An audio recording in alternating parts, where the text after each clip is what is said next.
That's strangely close to Daniel Jones from the Giants. Daniel, is that you? Beat the Chiefs.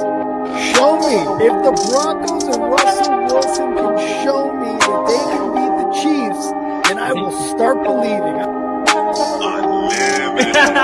The crowd up. And so are this defense, and Kansas City won't snap the ball again. The Denver Broncos have beaten the Kansas City Chiefs. David Montgomery on the Lions, former Bear, gonna make this his revenge game for sure. David Montgomery gets the touchdown that ices the game. No! And there's the flag. There's flags. Snap, hold, kick. Denver wins! Let's go! They open! No! What happened? Oh, shit. Yo, what is up, everybody? Welcome back to the only football podcast. Tonight, we're going to be talking Terry McLaurin signing an extension. Trey Hendrickson from the Bengals gets a bit of a pay bump. We're going to be talking some other NFL news. It is so close to the season. There's cuts being made. There's trades being made. We're going to be talking about that stuff. Then we're going to get into our AFC North division predictions, followed by NFC North division predictions. And of course, we're going to end it off with the Chives with Kyle. Let's get it.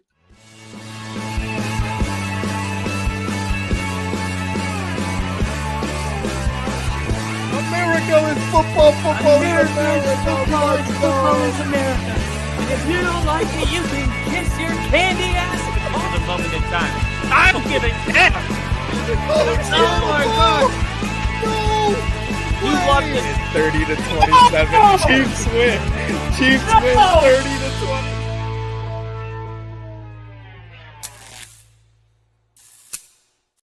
Woo! Ladies and gentlemen, welcome to the only football podcast. Woo! We are 10 days away from football.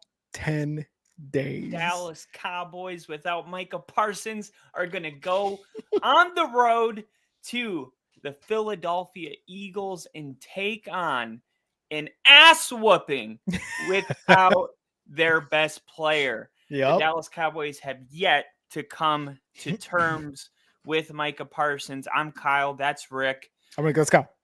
And the Cowboys, under a lot of pressure to get a deal done with the season opener looming 10 days in the future. And while that hasn't gotten done, other deals have been getting done. And there was really the big three, I like to say. There was Micah Parsons, Terry McLaurin, and Trey Hendrickson.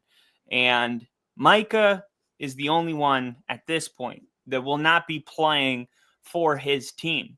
Now, the deals, Terry McLaurin and Trey Hendrickson, they are different, although they are both going to be suiting up and playing. We're going to talk about the difference between them. And we're going to start off with Terry McLaurin because this was the best deal of the deals, right? Terry McLaurin is just one of those guys, man, that as soon as you saw that he wanted more money, even if you weren't a Commanders fan, you were like, you got to pay him. You just got to give him. He is quarterback proof. Okay. This is a guy that has had, actually, hold on. I wrote it down. I was so pumped Kyle's got the numbers that I wrote it down.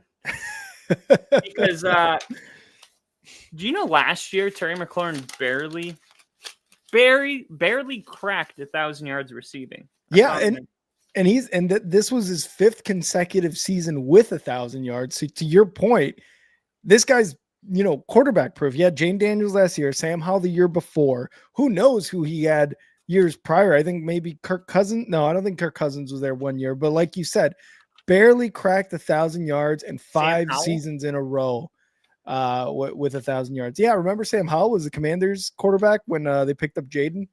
Yeah, Sam Howell. I mean, Mhm. it didn't matter who it was. He was going to get it done. And last year with Jaden Daniels having the kind of season he did, like Commander fans everywhere are thinking, Yeah. hey, we loaded up. We made it to the NFC Championship. We Mhm. brought in Debo. We brought in other players that are going to make a big impact on the Yep. offensive line.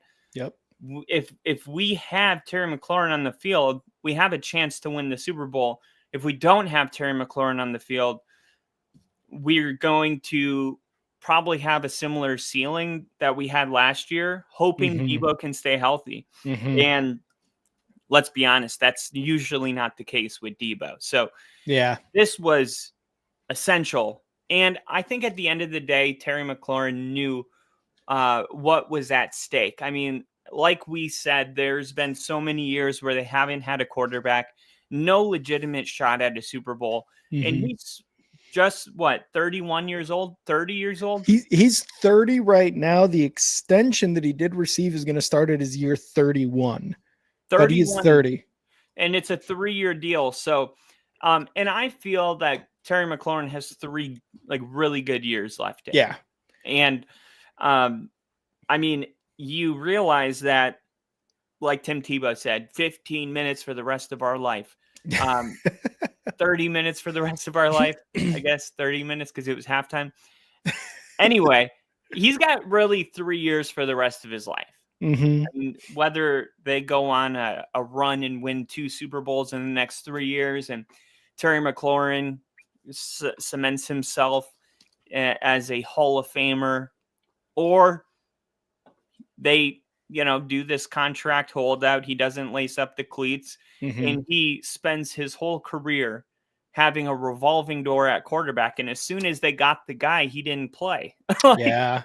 Yeah. that was definitely not what he wanted, but it's Mhm. important that he got compensated for the value that he has brought to the Commander. So I think at the end of the day, this is just two parties that both wanted it to work.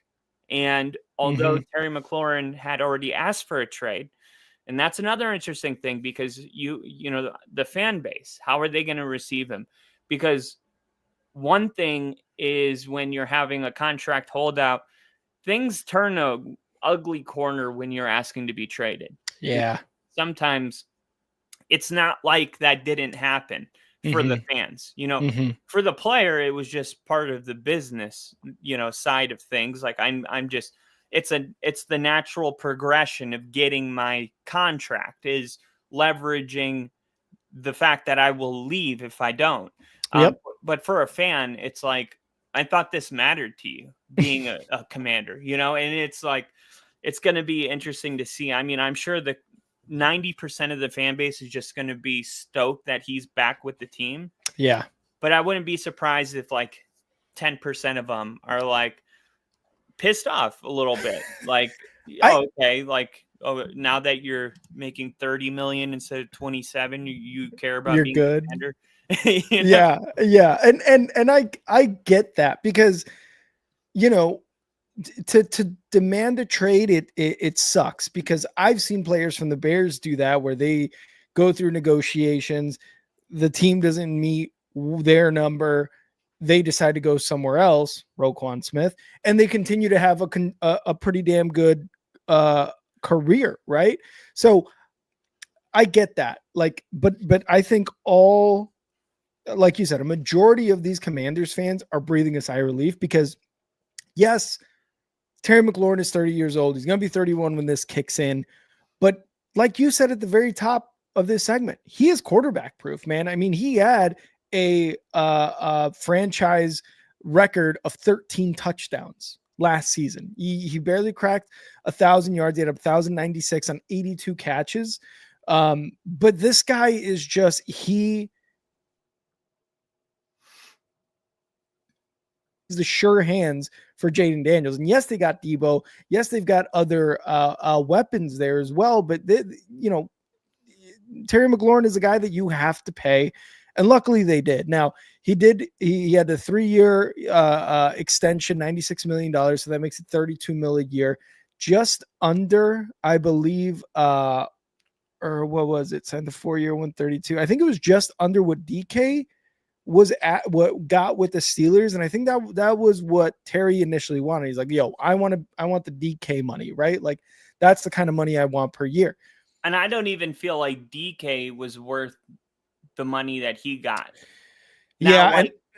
if you're the Commanders and you have your franchise quarterback in place and you're like, okay, we have him under a rookie deal. We're not going to have to pay Jaden for 3 years. So we got 3 years that we can toss fuck you money to a number one receiver. So be it. But if you're the Steelers, you don't have a quarterback. And like I always use the fancy rims on, a Corolla. It's like, okay, you paid.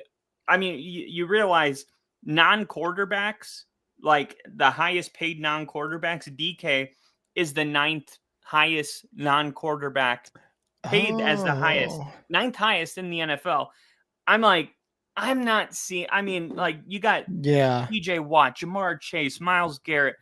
Offense, defense, it doesn't matter. Like I don't see DK Metcalf. Like if I'm the Steelers, my priorities is like make DK Metcalf a top 10 highest paid non-QB in the NFL. That's like on the bottom of my priority list. That's true. And like that whole situation with the Steelers too, like just to quickly touch on it, is like DK was strictly going for money because like you said, like, okay, we can try Aaron Rodgers for a year.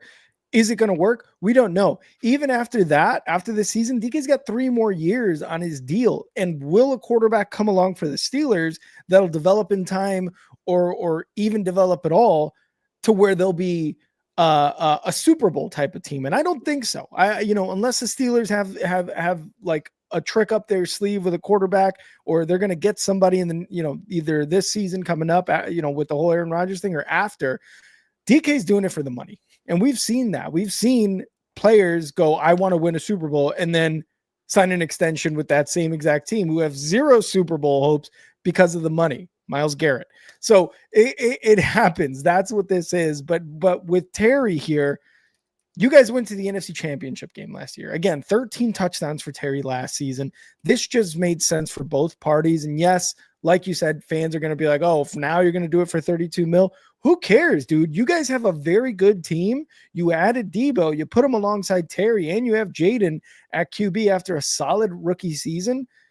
I don't care if you get mad. Like if the Bears re-sign Roquan after all that shit happened between the two, but the Bears were in a position where they were just in the NFC Championship game the year prior, I'd be like, yeah, pay Roquan. In the situation that it was with Ryan Poles, it just the Bears were not a team that were playoff bound or even above 500 bound. So for Terry to get this money, for the fans to see this and to hear all that, and for the front office to be like, dude, you know what? You are going to be worth whatever we pay you because of how far we went last year and how far we expect to go for the remainder of your contract and the remainder of Jaden's rookie contract. Like it's going to be worth it. So I think a majority of the fan base is like super happy, breathing a sigh of relief, and especially Terry McLaurin, because it seems to me like he wants to be a one jersey guy. And this is well on the way to do that and be in contention for a Super Bowl. Yeah. And they like, that's the big difference between like having a great friend. I just rewatched the Johnny Manziel documentary, and it's like he had a great freshman. I mean, he was the first freshman to win the Heisman ever. And then yeah, that's wild, dude. Yeah. And then it's like Johnny Manziel made kids like me. Like if I would have had Johnny Manziel, I would have been like, I didn't have like that type of player. Have you seen this guy with his shirt off? He's like, you're like, how are you good at football?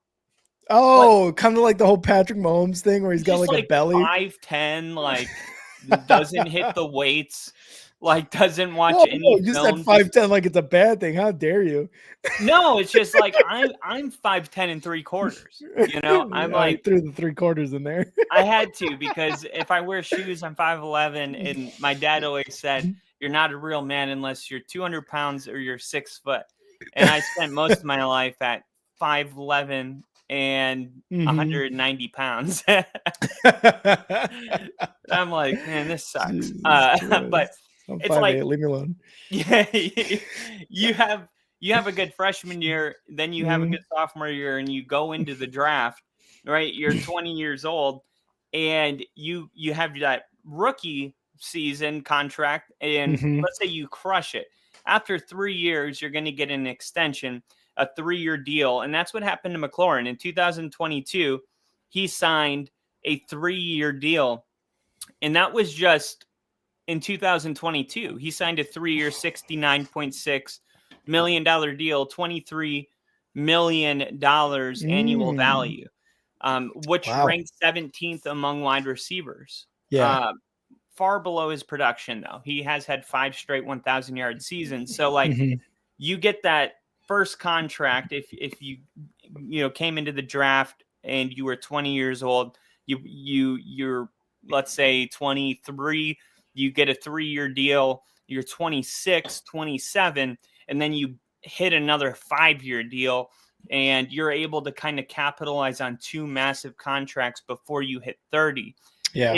If you're a senior coming into the NFL, you get that one contract, and then now he's on this second contract, and his age has been a big conversation piece where it's like, oh, he's already 30. So, like, as much as it's like, it's so beneficial to stay in college, you can miss out on like another big contract. And next thing you know, you're 31 years old and all you're getting is 1-year prove-it deals. Boom. Yeah. It's crazy. It's crazy. But how old? He must have been like 23 when he came into the league. No, because he had that first extension. But actually, maybe I'm gonna look that up right now. Yeah, Terry McLaurin. Because he hasn't finished any of his contracts through. You know what I mean? So 2019. He was selected in the 3rd round of the 2019 NFL draft. So that was 6 seasons ago. Yeah. He was 23 when he was drafted. 23, yeah, just like you said. So like that's a big difference for a guy. Like, if he would have been 20 years old, this wouldn't be a 3-year deal.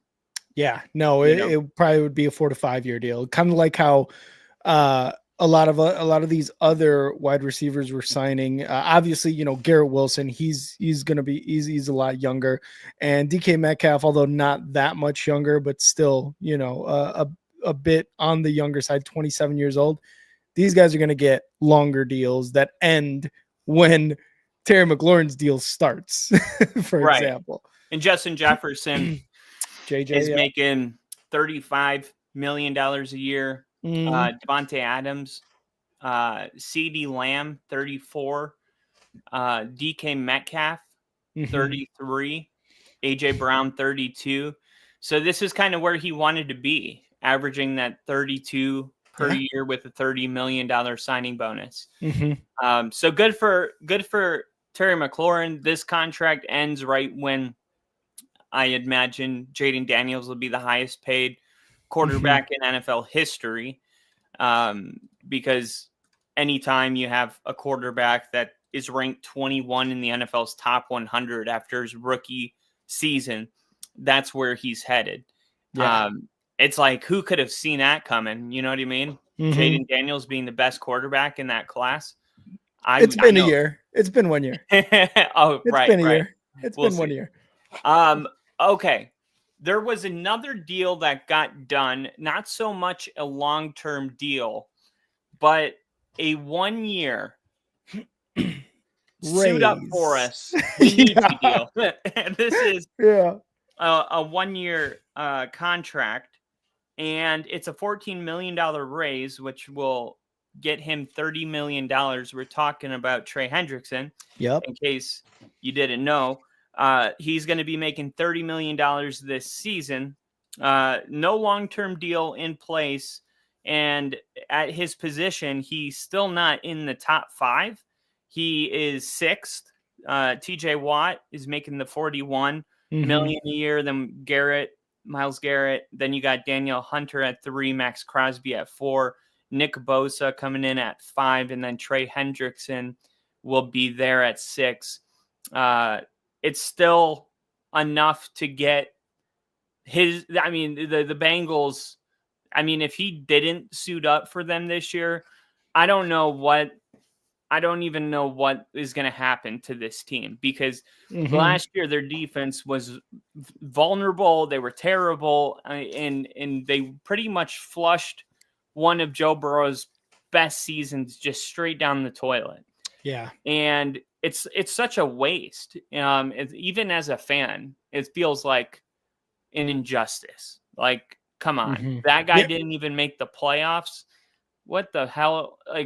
Like, and as a Bengals fan, you're like, we needed just an average defense and we could have made a run. Like, let's be real here. Joe Burrow, the season he had last year, Jamar Chase, the season he had last year. Yes, Hendrickson had a really good year last year as well. But geez, like, you're like, could we have, if we had 3 Hendricksons on the team, we'd have an average defense and we would have been in the playoffs and we would have made a run, something like that. So while like, as a Bengals fan, you're probably happy to not only have your rookie defensive end sign with the Bengals finally, and Hendrickson kind of get like an extra 14 mils. So the Bengals could be like, hey, yeah, you like that? You know what I mean? Like, it's an extra 14 million for the year. Yeah, we'll pay you like those other guys for 1 year. Exactly. And even then, 6th overall. Right. And you're still looking at this these preseason games and going, our defense is just not going to be good again this year. But good for Hendrickson. Obviously, it's not the long-term deal that he's seeking after the year he had last year. And I think for him too, this is an age thing. He's 30 years old, going to be 31 soon, I believe, if not during the season. So I don't think a lot of people want to pay him, but you know, Myles Garrett is also 30. They paid him. Myles Garrett and TJ Watt are just on a different level than Hendrickson. So it sucks, but I can see why the Bengals don't necessarily want to pay him or give him another contract. And honestly, if I were a Bengals fan, I would probably kind of be in the same boat. Like, let's get our entire defense to be average, because we have got studs on the offensive side of the ball. We got Nick in the chat. He said, not the Bears, Kyle. Yeah. Big thumbs down on that one. I don't get it. Because you said, who would have guessed Jaden Daniels to be the best rookie quarterback? Oh, and he's like, not the Bears. So big thumbs down on that, Nick. By the way, shout out Nick, Edub, and Jinja and Daniel Barry in the chat. So what's quick segue. I posted a joke on X, and then today I was watching the Pat McAfee show, and I discovered that my joke was actually a real talking point. Oh, no, what was it? Well, the reason I'm bringing it up with you is because it involves your team. Now, like I said, when I posted it, bitch. I was joking. Yeah. Now, as to like other people, I can't speak for them, and I haven't been really watching the Bears preseason games. I just saw Bagent throw the game-winning touchdown pass. And I was watching the game and I was just like, let's go. And then I saw the head coach, Ben Johnson, and he had this face and it was just perfect. So I screenshotted it and I posted it. Like I said, it was a joke. But like I said, it was a joke. What's about to come out of your mouth, Kyle? What's about to come out of your mouth? I said, when you realize Bagent is going to be your starting quarterback in the 2000s, because he didn't even look happy. Like, he was so like, funny. He was like, yeah, dude, Ben Johnson on the sideline, fucking just inject that into my veins. Inject Ben Johnson on the sideline into my veins, because I love it. But please continue. So, but today I hear that there's a group of Bear fans that aren't actually against the idea Yeah. And it doesn't have to do with Caleb Williams. I Mhm. guess Bajent's like lighting it up right now. So is this like, how good is he doing in the preseason? Is it just about that one pass? Because I saw that one pass, but that's all I saw. To the game-winning one. Yeah, look, Bajent is doing his best, and real quick before I get into that, credit to him because this guy came from a Division II school, Shepherd University, Shepherd College, whatever it was. This is his third year in the league, and he just signed a 2-year, $10 million deal. A Division II school quarterback, the chances of them signing a deal worth $10 million is almost 1 in a million. And he is that guy. He works hard. He does his best, and he works his ass off. And he just got what was it, 10 million a year? 10 million for 2 years. 2-year 10 million. So again, like a guy like him is not supposed to sign a contract like that, and it just goes to show you like how hard he's worked. And he wants to be a starter, but he knows that if he spends enough time with Ben Johnson, it's just going to make him a better player. And to go into his production so far in the preseason, this guy's been good. I'm not going to sugarcoat it at all. He's been doing really, really well with the time he's had with the Bears. But there's going to be a certain group of Bears fans that I know this year, if Caleb looks maybe a little like shit, maybe it looks like maybe loses 2 games, maybe he's unable to get a 2-minute drill to go into field goal territory to win a game, something's going to happen this year.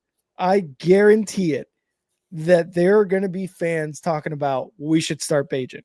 Secret Bajent, man. Let's put 17 in there. And it's going to happen because that's what happened with Justin Fields back when he was backing him up 2 seasons ago. And it's going to happen again this year with Caleb Williams. It does not matter.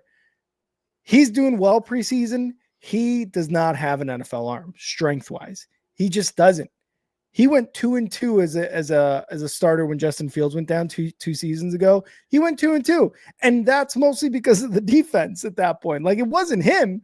The like NFL arm thing, though, I'm just never on board with that because it's like Brock Purdy and Tom Brady like didn't have big arms. Like unless he can't throw the ball 35 yards. But even Tom Brady was able to like bomb it every once in a while. Brock Purdy can do it too. But this is kind of why I think, while he does want to be a starter, he knows that being with Ben Johnson and his offense is going to help him in the long run. Whether that means that he does not have a big arm where he could just kind of like, all right, 10 yards, bam, first down. All right, dump it down to my running back, whatever, what have you. Like whatever the situation may be, it's just there is a lot left to be desired from Tyson Bagent as a quarterback. I don't think he's going to be the Bears starting quarterback, but it is funny to see that and people talking about like he's doing better than Caleb. Oh, Caleb Williams went 2-3 and outs against the Chiefs. Blah blah blah blah blah. The Chiefs were playing their ones, they were playing their ones. Aside from that, like even if Bajent was playing better than Caleb, you would still play Caleb because of where he was drafted and what he was projected to be. 100%. And you're like, hey, if we're wrong about this, we're not going to find out with him on the bench. Exactly. Like, either way, we got to play him. Whether we're right or we're wrong, there's no way to find out how much better Bajent would have to be to actually get the start would be like similar to something we see once every 10 years. Yes. And it would be an uncharted territory because the only thing comparable would be Matt Flynn signing that $100 million contract with the Seahawks. Oh, the Seahawks. That's and then right before Russell Wilson was drafted. Yeah. And then they were like, we have to play Russ. I know we just gave this guy. Actually, we just saw it last year with Kirk Cousins kind of. But the difference was Russell Wilson did so good in the preseason, he got the week 1 nod. Where that last year was with, Kirk Cousins had more to do with how he played. Yeah. And look, I mean, Denver's in the situation too, because I don't know if you've been watching the Bronco games, but like, one thing is for sure.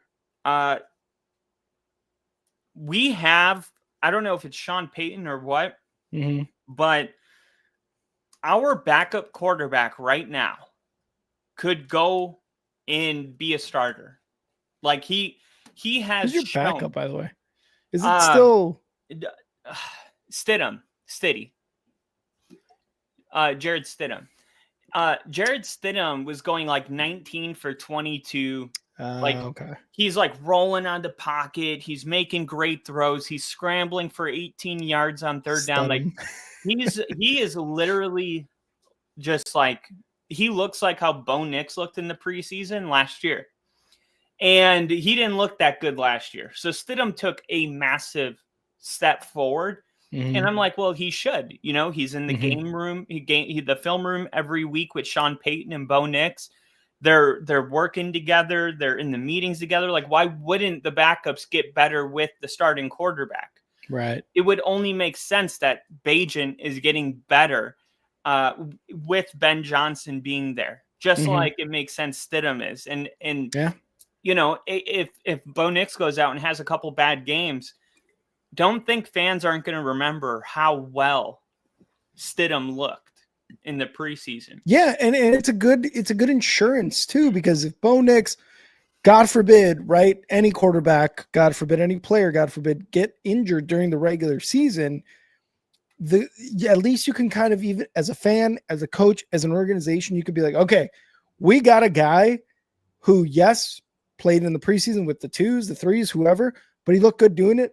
And he's an NFL player. Let's put him in and let's see how well we can play with him. Yeah. And at the end of the day, if it works out, perfect. That guy did his job. And certain teams have more of a responsibility, like, I don't know, the Dolphins, to make sure that when they go to the playoffs, Skylar Thompson isn't the guy checking into the game, making his first NFL start in a playoff game. How dare you? How dare you, Kyle? Skylar Thompson is an NFL-ready quarterback. Isn't he trending right now? I don't even know why. He put out a tweet because he got cut by the Dolphins or whatever team he was on. And he's like, going on to my 10th team or whatever like that. He put out a tweet. Everybody was talking about it. So it was funny. So I want to finish with this, though. Yeah, finish. Caleb Williams, when I watch him, I see one problem with him. And I recognize it so well because I had a whole year with it. He does a lot of the same tendencies Russell Wilson did, where he's holding onto the ball. Yep, that's the biggest one. He's like moving it around in the pocket, sometimes a clean pocket, and he kind of pushes himself into pressure. And this is one of the interesting things is there was this deep dive in analytics when Sean was going from Caleb Williams, Jaden Daniels, JJ McCarthy, Penix, and Nix. We lined them all up. And one thing he wanted to see is how many sacks they're taking. And he said one of the weird things is there's not a lot of data on a quarterback that was historically sacked a ton in college and he went into the NFL and fixed it. It's one of those things where if say Caleb Williams was in a situation in USC like Shedeur Sanders, where he was always having pressure flying at him and he was always being sacked, and he just learned to play football in that mindset is like, I got to make a play. Like there will not be a clean pocket on this play. And it becomes second nature.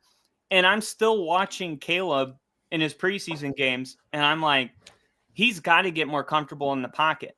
Like he's got an incredible arm. I mean, he is a gifted thrower of the ball. Like the throws he makes are bar none. Like nobody can make those type of throws besides a couple quarterbacks. But it's just like Russell Wilson was good for like 5 inject that shit in my veins throws per game. And then you're seeing this other stuff and you're like, I don't want to be on the roller coaster. And that makes sense to me when I heard like that drill where he was pissed off, like Ben Johnson, Caleb talked about that drill and was like, that drill is to get us to catch and get the ball out of our hands super quick. We're trying to work on our accuracy, but getting the ball out of our hands quick. Why do you think Ben Johnson's like implementing that? Mm-hmm. Because he came into this Bears room and he looked at the film, and his number one job is to figure out what is Caleb Williams struggling with the most. Exactly. And that is, if Caleb Williams can figure that part of his game out, I think he can be a Hall of Famer. And Ben Johnson from that Kansas City game, one of the plays that he was referring to, or the reporter asked, was he held onto the ball for well over 5 seconds and then started moving around. What did Ben Johnson say? This is why I love Ben Johnson. And yes, compared to the last 3-4 head coaches, it's not that hard to be better than those guys, but he's like, I know what play you're talking about. He had more than enough time to make that throw. Stone cold telling the reporter what's up with it. He's not fucking talking about, oh, the line, oh, you know, we talked about something. He had more than enough time. And in practice, in training camp, he is overloading Caleb Williams. The offense, yes, they weren't playing against the Bills starters and playing against the Kansas City Chiefs starters. It kind of gave you a little glimpse as to like, okay, what can we improve? But against the Bills, I think they had 1 or 2 starters on the field last week in that preseason. They went 92 yards for a touchdown, and Caleb Williams was just surgical with that that drive. But then it gets to Kansas City, playing against their ones, playing against Chris Jones, playing against Duffy, playing against all these guys that are Super Bowl winners and Super Bowl participators from last season against the Eagles. And then you see the 5 seconds, 6 seconds, 7 seconds, sack. And it's like, what the fuck are we doing, dude? Pass the goddamn ball, go to your first read. And that's what I love about Ben Johnson is he's overloading them in practice. Accountability is massive right now because that's what the players were complaining about. So I love Ben Johnson for that, and he's overloading him a lot too. The offensive line is like, look, at the end of the day, if you don't get it out of your hands, like it affects millions of dollars out of my family's pockets. Like I saw a quote from Will Campbell out of LSU. And he was talking like, he's like, if they are coming at me, the defensive tackle, and he gets 1 sack per game, that's 12 sacks in a season. That's a first-round pick. Mm-hmm. If I give up 1 sack per game, that's 12 sacks in a season. I'm going to be working at Amazon after this. Yeah. Season. Oh, I love that quote. That was a good quote. And I'm like, dude, that is so true because everybody was like talking about with Nick's, oh, he's behind. Look, PFF graded the Broncos offensive line number 1 in the country. Okay, well, that's when all of the haters come in and they go, no wonder Nick's had a good season. And I'm like, but this is the same offensive line that Russell Wilson had 50 sacks. Mm-hmm. Like, there's not a piece different. Mm-hmm. Like, you got the same guys in you got one guy that through his collegiate career in Bo Nix was sacked, like, what was it? Sacked 7 times in his collegiate career. 17? 7. 7? That's fucking awesome. And he didn't fumble the ball once. Yeah. And again, like you said, like these are the same guys on the offensive line. It's just that the quarterback is either making a positive play, or getting the ball out fast. And it also credit to Sean Payton too. And that's what I'm trying to say is like sacks are just as much a quarterback stat as they are an offensive line stat. Yeah. 100%. I feel like, but I feel like we're just now getting that as a people. Whereas last couple of years, you just look at the sacks and you go, that's a shitty O-line. And look, it could be true. Like both things can still be true that you have a shitty O-line and the quarterback's holding on the ball too long. Mm-hmm. I'm just saying context matters.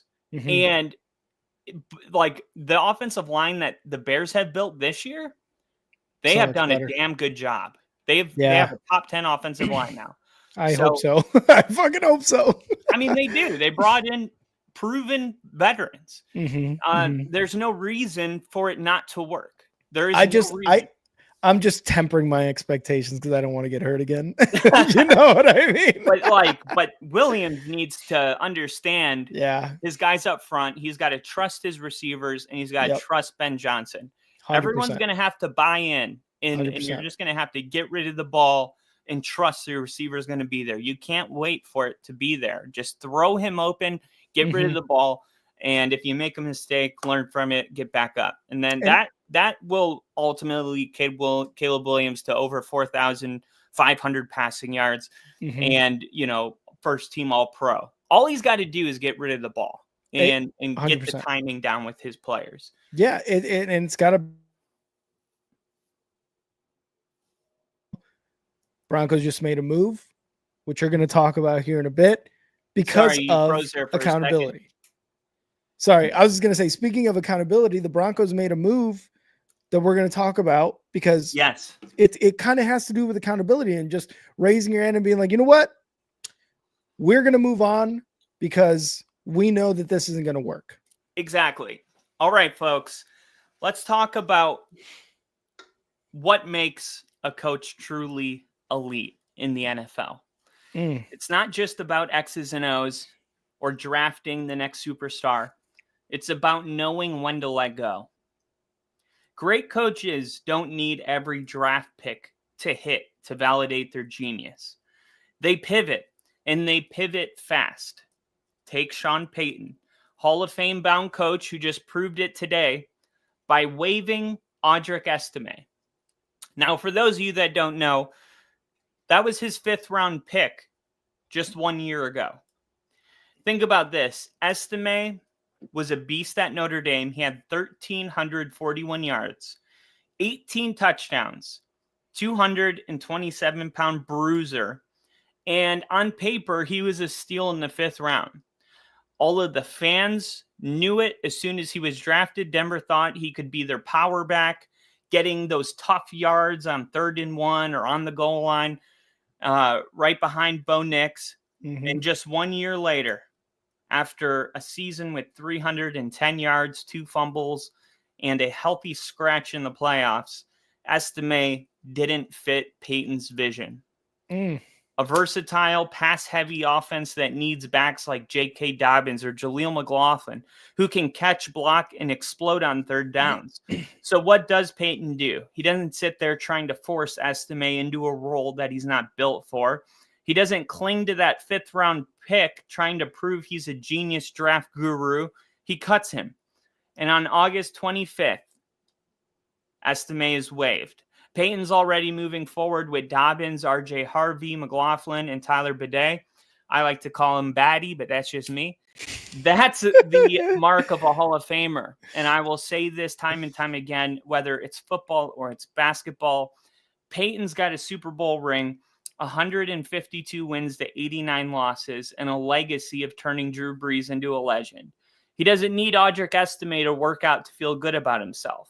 It's looking at your roster, seeing a crowded backfield with more dynamic options and saying, this is my 2025 squad. And Estime, you're not in it. It's ruthless, but it's why the Broncos are playoff contenders again. Peyton's not married to his past decisions. He's married to winning. The same reason our highest paid defensive player, Randy Gregory, was waived just after 5 games with Sean Payton.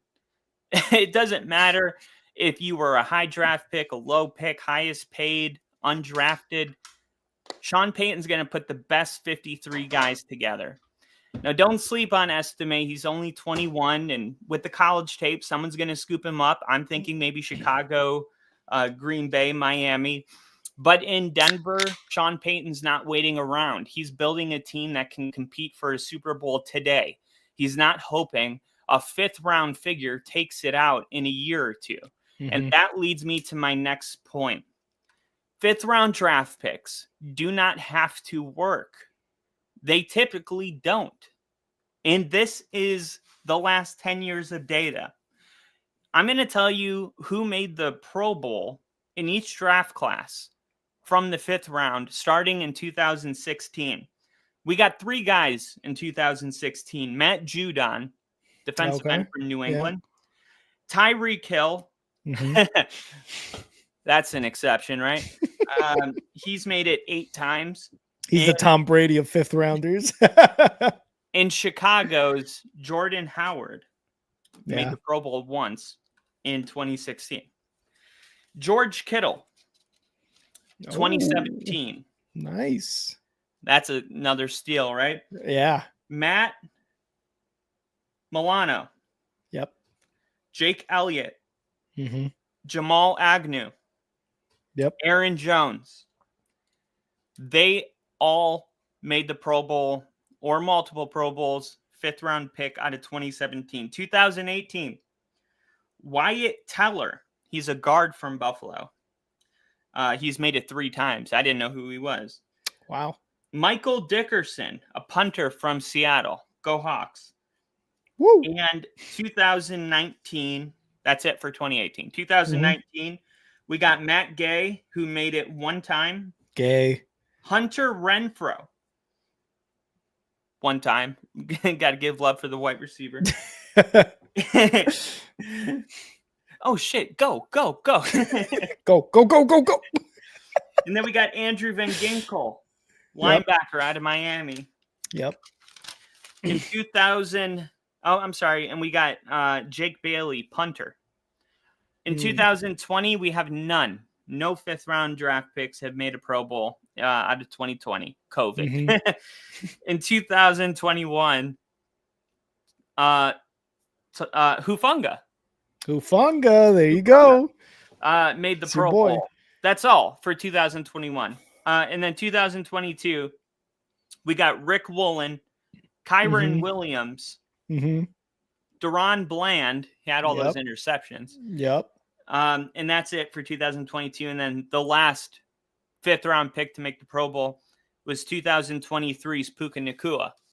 Yeah. So in the last 10 years, there's only been 2 running backs, and it's Jordan Howard and Kyron Williams. Yep. And if you do, 32 times 10, 320? So out of 320 players in the last decade, 2 of them have made the Pro Bowl. And both of them have only made it 1 time. Yep. So we have 2 Pro Bowl appearances out of 2 running backs out of the last 320 players selected.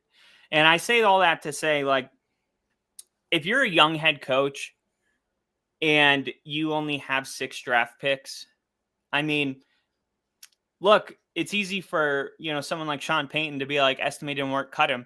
If it's your first year and you got a 5th round draft pick, you only had 6 picks, then that's like a little less than 20% of your entire draft class is in that player. Yeah. You got a lot of stock in this player working out, and you want him to work out because it shows that you know how to evaluate and draft the right players.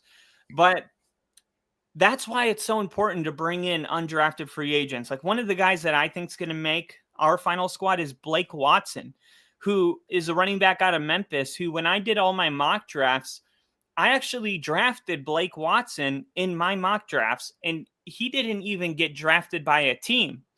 So it's like, it's not so much throwing away a player, it's replacing a player with someone better. As long as you can do that, you can save face. And I just see so often, I've never seen this really in my life. It seems unusual to have a player that was drafted in the 5th round last year and he's being cut. It's like, did we give him enough time? And Sean's like, my job's to put the best 53 on the field. It's not to wait around. Yep. So those are things you hear coaches say, but rarely is it demonstrated in a tangible way. And when it happens, you're like, damn, Estime is gone. Randy Gregory's gone. And it's just cutting the fat. And it's just refining until you really feel that you have a Super Bowl roster. And Sean Payton's going to do that. The Broncos are going to do that. Let's not forget what happened to Russ there.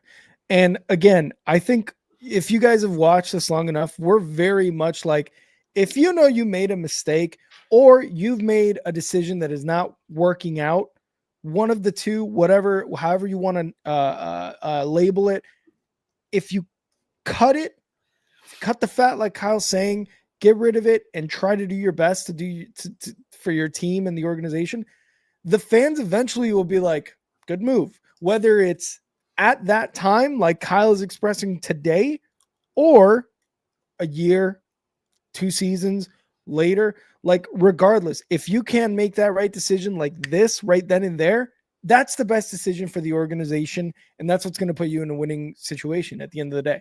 Absolutely. And tomorrow, I'm gonna be going live because tomorrow's the national day where the coaches are going to make a lot of Audric Estime decisions for their respective ball clubs tomorrow.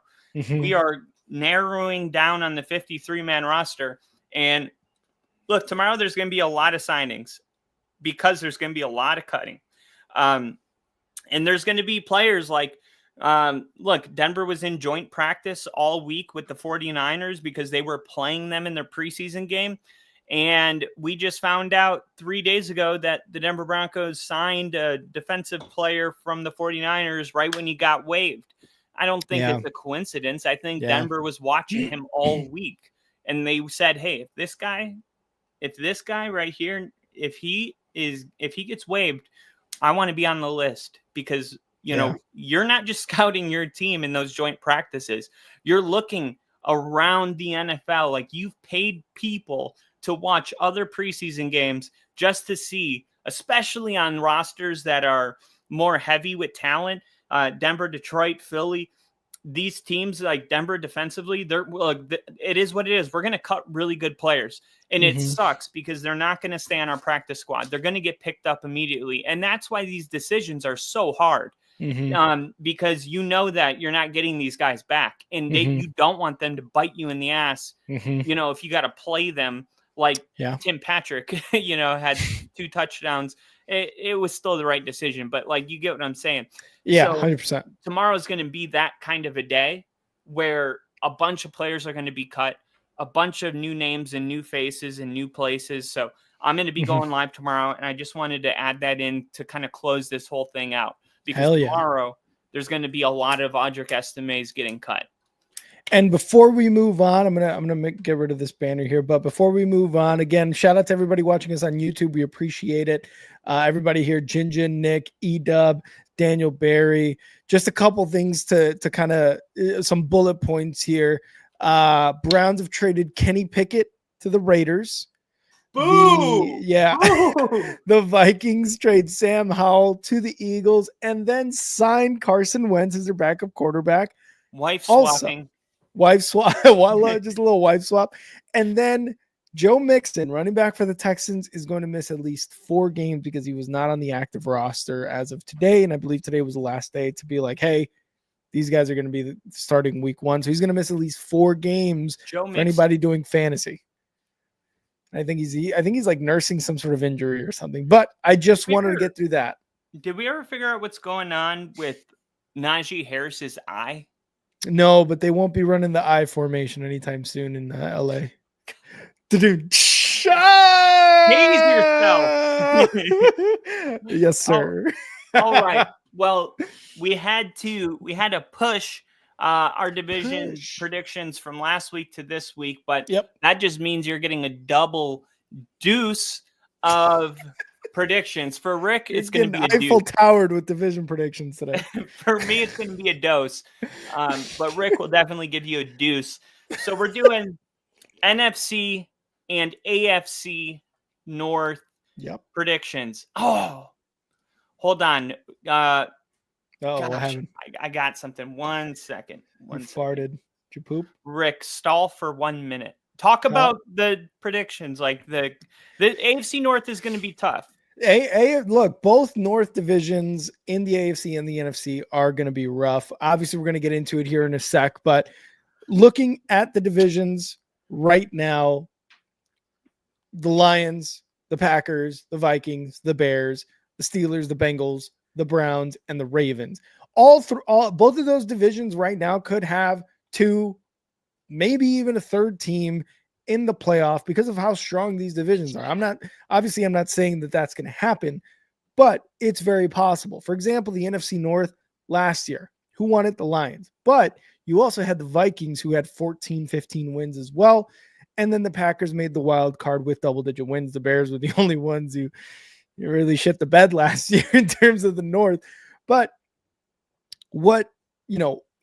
they came out, 3 teams came out of that division, and basically those teams are the same, obviously with the Vikings and JJ McCarthy being the starter instead of Sam Darnold. That's going to be the biggest difference there. Now if we're going to the AFC North and how tough that division is, the Ravens won the division. The Steelers came in second with a 10-win season, and they were both in the playoffs. The Bengals, we're hoping week 17, week 18, they could kind of sneak in there.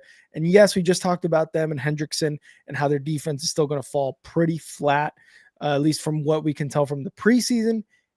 These two divisions are going to be tough. And it seems like over the last, I would say 3 or 4 seasons, probably as long as we've done this podcast, it seems like the North divisions have just been that good every single year, where you are expecting multiple teams to come out of those divisions. So for us to be doing these two divisions in one go, obviously we had a push because of last week. But it's going to be a good one because these divisions are just going to be it's going to be tough to predict. And again, with predictions, at the end of the day, you're going to be right or wrong, but we got to try our best to see who's going to win, who's going to fall flat on their face, whether it is the Bengals, whether it's the Bears, whether it's the Browns, blah, blah, blah, blah, blah. Didn't even touch on the Browns. We got 6 quarterbacks going into the season. But yeah, the North divisions are some of the toughest ones. The Midwestern, part of the U.S. has some of the toughest weather, and it's always Steelers football, Bengals football, Bears football. Some of these teams, yes, they are in domes, but that weather, the people, the blue collar type of people that are there, that's the kind of football you see from these North divisions. We're going to get into it here, Kyle, if you're good to go, or if you need for me to talk a couple more minutes, I can make up some bullshit. Yeah, I will. Let's start with the NFC North. Let's start NFC North. All right, we're going to do NFC North. Let's start NFC North, and I know, I know that you're going to be passionate about this one, and you promised you're going to be fair. All right, I promise I'm going to be fair. Have the Packers finishing 3-14 again. Dude, I don't know what you're talking about. I have no idea what you're talking about. I've always been fair to the Packers. Fuck the Packers. But yeah, I've always been fair to them. Now, okay. So I think how we've gone about this, we're going to start with the NFC North. I think we did winner, right? You said your winner, I said my winner, and then we just filled in the blanks for 2 through 4. So we can go that route. Again, we talked a little bit about the Bears earlier, and that whole Tyson Bagent being the starter instead of Caleb Williams thing, which is so very funny to me. But yeah, let's get into it, Kyle. We're going to start off with the NFC North. Do you want me to go first with the winner of this division? Let's start at the bottom. Let's do bottom. All right. I kind of like that too. I kind of like starting from the bottom. Now we hear, shout out Drake. But let's start off from the bottom. So I want to start this off by saying I feel like it's going to be a very, very close division race. Very, very close. You did not. I think it's going to be very, very close. You did not put Green Bay at 4. At number 4 in the NFC North, I have got the Minnesota Vikings. Oh, okay. So it's not the Green Bay Packers like everybody expected, although I hope the Packers finish 4th, but I can't put them 4th.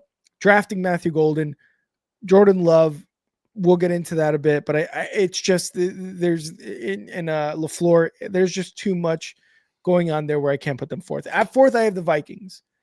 And yes, I'm a Bears fan. Don't know if you guys noticed or not, but I'm a huge Bears fan. But at number 4, I've got the Vikings. Now, why do I have the Vikings?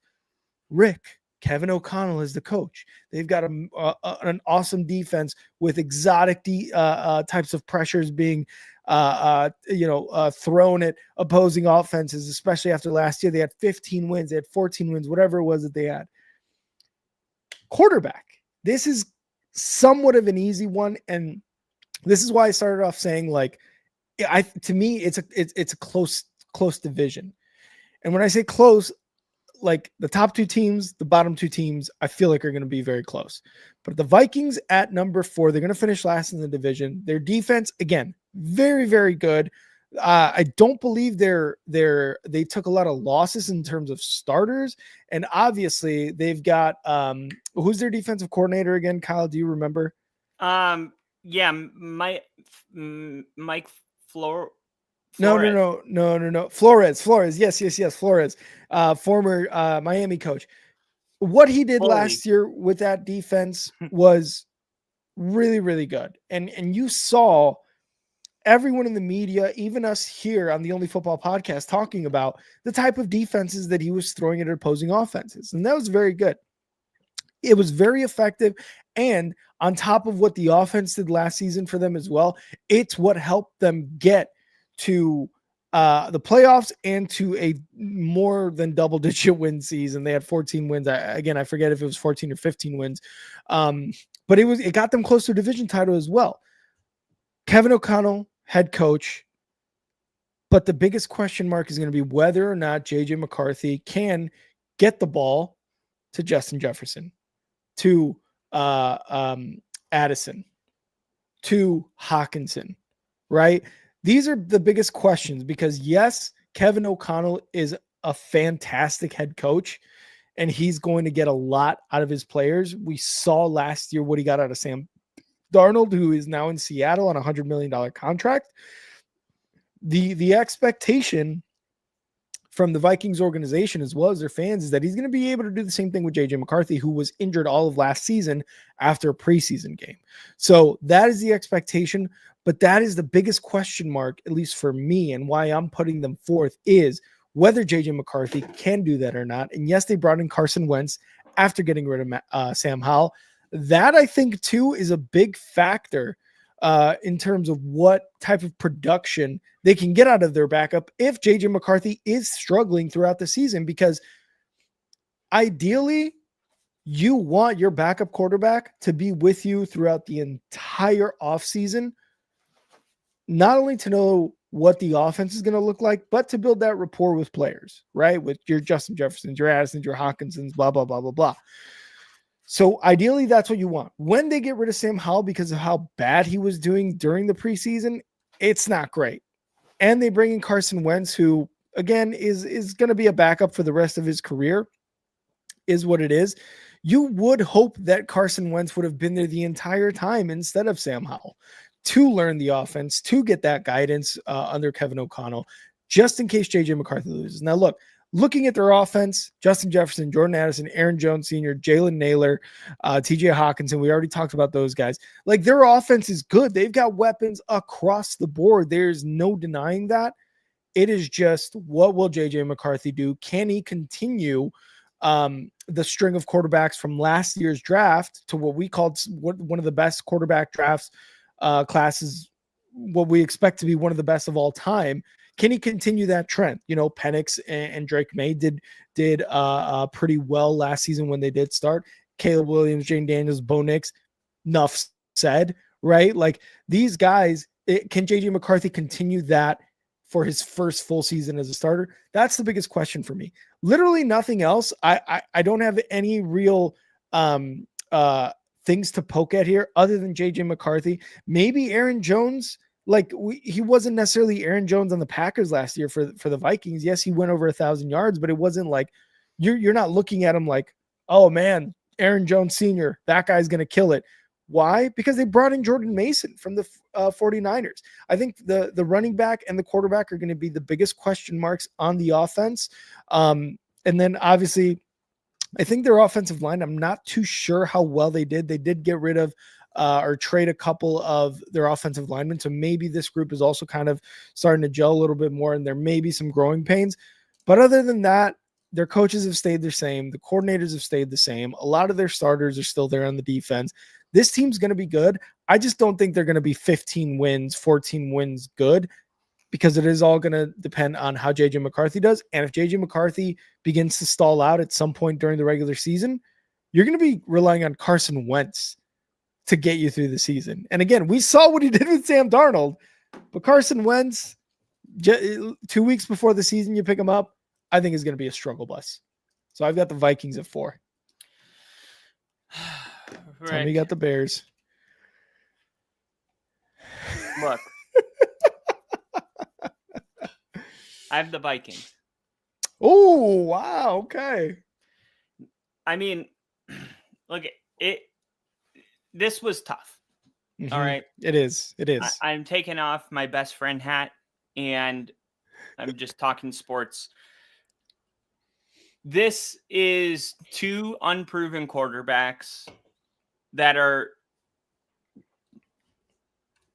you got to pick one to, I'm going to pick Caleb Williams because I've seen Caleb Williams. I feel like if we can refine some things, the potential to be great is there, where JJ McCarthy is a total wild card. But then you think about who's coaching him and you're like, man, this guy look what he did to Sam Darnold. I mean, he turned Sam Darnold into $100 million quarterback. Yeah. So, and then I'm seeing, I know it's just one throw, but that one throw, the anticipation throw. Yeah. Just like, I'm like, well, if this offense is all about timing, and I'm like, but that's the one thing JJ McCarthy did in Michigan was just like, they call them game managers, which is like supposed to be an insult. It's not. If you can manage the game really well, get the ball out of your hands quick, and just let your receivers do their thing, then, you're in good shape. But the injuries, right? They have Justin Jefferson, that no injuries, but Jordan Addison is dealing with some injuries. The Vikings were one of the teams that were interested in trading for Devon Vele, and they've been open about wanting to get another veteran wide receiver. And actually, real quick, Jordan Addison suspended for the first 4 games of the season, I believe. That's what it was, not injury. Yeah. So they've been very open about trying to get a legitimate veteran. I don't know why they haven't called Amari Cooper. He signed with the Raiders? He did? Yeah, I got a notification a while ago, but yes, I got it earlier today. Yeah. Today? Let me just double check. Raiders reunite with wide receiver Amari Cooper. Yes. Yep. That happened today? That happened today. Yeah. Okay. I don't feel as bad about it. Yeah. And it was like one of those like, oh, cool. Forget about it. Well, they missed their boat. I mean, because that would have been a great fit for Amari Cooper. Instead, he's going to go play with Geno Smith in Pete Carroll. Like, I would take, one of the best offensive minds in the game, but whatever. Maybe it was mutual. I don't know how much money he was asking for, but Jordan Addison missing the first, is it 3 games or 4? I believe it is 4. I will double check right now though for you. The offensive line is in pretty good shape. They made some moves. So at the end of the day, it feels weird putting the Vikings in 4th just because they've proven that they can get it done every single year, whether it's Sam Darnold or, 3-game suspension. 3? Yeah. Whether it's Kirk Cousins, and then you see Kirk Cousins go to another team, and it's like, that didn't look good. Was Kevin O'Connell kind of holding this whole thing together? And that's why I'm like, I'm not so set on Sam Howell in Seattle. I don't think it's going to work. A lot of people, Colin Cowherd had Seattle like 6 in his power rankings. He's like, I like their roster. They've had Wow, that 3 good defense. drafts in a row. I'm like, shut up. You're from the Pacific Northwest. It's just like so obvious. Like all of your friends, all of your Yeah. buddies are always like, I just like what I'm seeing. It's like, yeah, we know. But we get it.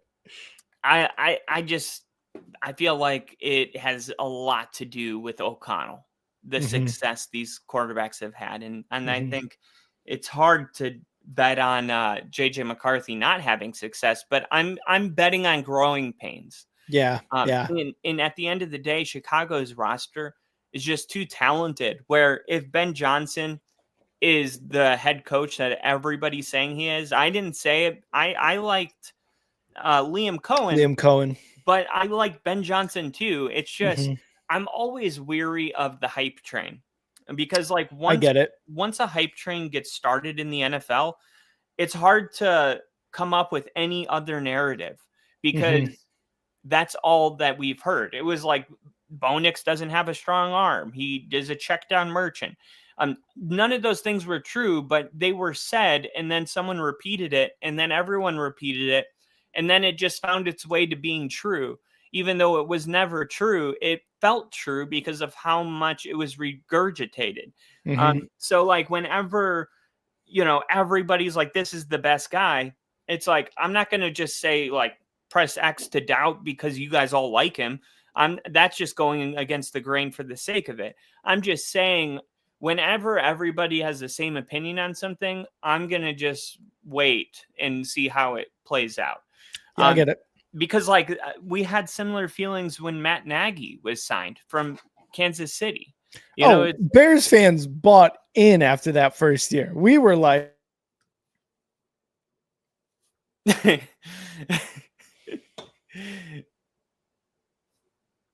Rick? Oh, sorry. I paused. Bears fans bought in after year one of Nagy, and there's no denying that fact. So I get it. Yeah, and it's like, if you're a fan, you should buy in. There was no reason not to. Just like now, there's no reason not to with Ben Johnson. So I think when it comes to the Vikings and Bears, what it really is, it's a toss-up for me. But to keep it about the Minnesota Vikings, they have JJ McCarthy, and he is an unknown. Jordan Addison missing the first 3 games. It's just like, what do you got? You got Justin Jefferson on the interior offense. The interior offensive line was one of their biggest weaknesses last year. Will Fries and Ryan Kelly and first round rookie Devon Jackson should at least bring in some good competition. They have elite tackles. At the end of the day, Brian Flores is going to have their defense playing aggressive. Every single quarterback that goes against Brian Flores, it's cliche, but they actually stay up late. It's real. They stay up late preparing because he does keep opposing quarterbacks up at night. That's a real thing. And anytime you have that type of a defense, it looks like the NFC North is the most difficult division in the NFC. It could be arguably the most difficult division in the league. I think it's the AFC West. I think the AFC West has one team, though, that is kind of like an unknown. And I feel like the Vikings are the Raiders to us, where it's like maybe they could just be better than we all thought and surprise us, and we would be like, oh, okay, I get it. But ultimately, there's 3 other teams that you feel a little bit better about. Yeah.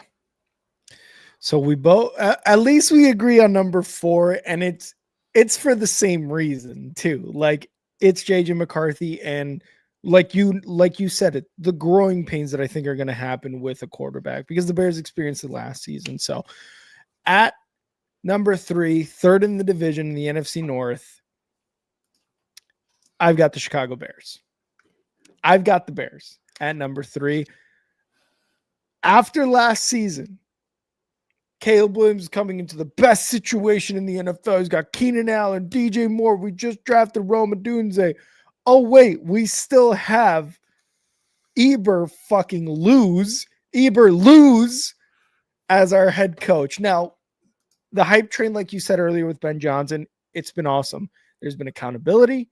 There's been straight answers from Ben Johnson as a head coach, and his play calling ability as the head coach on the sideline has been good. I mean, we talked about Tyson Bagent and his decision making and how well he looks in this offense, as well as Caleb Williams. Like, we're not even like mentioning the starters right up until these last couple games. So I think that the hype train, again, you should always be wary of the hype train as a fan, whether it is your team or whether it's another team. I like what I'm seeing. But again, how I've always said, what I've always said up to this point is, show me during the regular season that you can do what you say you're going to do. That's why I got the Bears at third, because my top two teams have been doing it consistently for the last few years now. But the Bears at number three, they've got a great roster. They've got much better coordinators, much better head coach, a much better staff in general in charge. And again, the accountability factor is just great compared to last season. So I think all those things are going to be positives. What I think is going to be the negative is, how well will Caleb Williams do? Right? Can all this overloading of information during training camp, during preseason from Ben Johnson actually help him during the season? Will he take that second year jump? Will he take that, jump that you expect a number one overall quarterback to have? Will he be just as good as Jane Daniels? Will he be better? Will he surpass 4,000 yards passing? That's the biggest question mark. So the quarterback is still the question mark. He's looked good in preseason snaps that he's had, but there's obviously going to be room for improvement. Obviously, a lot of the other skill positions that the Bears have are awesome. Rome Odunze, DJ Moore, Luther Burden, who we drafted. The offensive line is upgraded. We still have somewhat of a question mark at left tackle, but it seems like right now, what's his name, is doing pretty well. I'm forgetting our left tackle's name at the moment. Braxton Jones. He's been doing well so far. We've got Ozzie Trapillo, who we also drafted, who can be competition.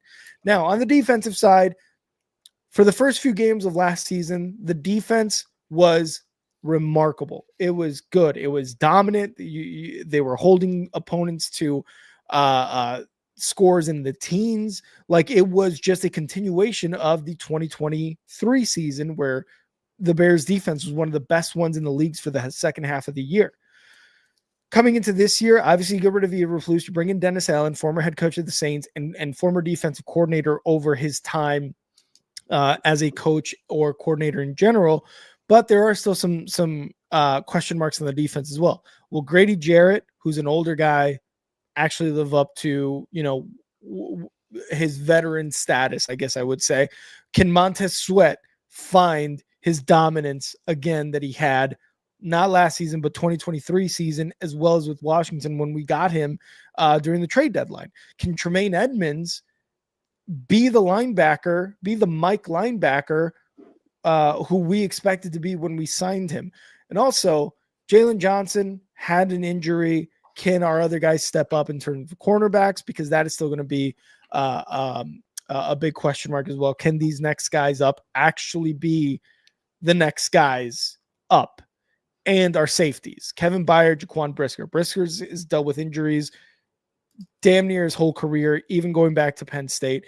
And Kevin Byard, he's solid. He's a veteran, but he's aging a little bit. So can we get that same production from last year, or just from his career, where it is solid safety play and he can kind of almost be somewhat of a captain or a guy you look up to on the defensive side? So I am excited about the Bears, but the reason I'm putting them at third is because there are still a lot of questions that need to be answered, and arguably more questions than the Vikings have as a team. But I feel like all that put together, the quarterback is just so much higher in terms of importance. And if your quarterback is a question, then I feel like that's just how the team is going to go, regardless if it's defense or offense. Now, Caleb Williams has questions, but he threw for 3,500, 3,400 yards last season, 20 touchdowns, 6 interceptions. With Ben Johnson, you hope he's going to take more chances. Those touchdowns are going to go up. Those yards are going to go up. And hey, those interceptions might go up. But if the team's winning, who cares? Caleb Williams is producing and making that offense as good as it looked against the Bills in week 2 of the preseason, I'm all for it if he has 12, 13, 14 interceptions because he's taking chances. So like you said too, as well with the Vikings, I know and I've seen Caleb Williams in an NFL game. So I am going with him over JJ McCarthy. And obviously as a Bears fan, I'm going to, but he didn't look great in the preseason. JJ McCarthy, I'm talking about. Yeah, and he didn't look great. But there's things in practice and joint practices too, where you were mentioning, you were like, man, that one throw with the anticipation as the receiver kind of cut on the out route, it looked good, and you like that. He hasn't put it all together. Exactly, and it might take some time, and you hope that the time that he had in Michigan and the entire last season that he spent with Kevin O'Connell and Sam Darnold is just going to help him there. But again, with Caleb Williams, he started all games last season, and that's something that hasn't been done since Jake Cutler back in like 2010, something like that. No quarterback has started all 18, 17, whatever games for the Bears since well over a decade and a half ago. So this is promising things that you're seeing from Caleb Williams. It's just now, can they do it on the field? That's why I have the Bears at 3rd. But again, like we said at the very beginning of these predictions, this is a tough division, man.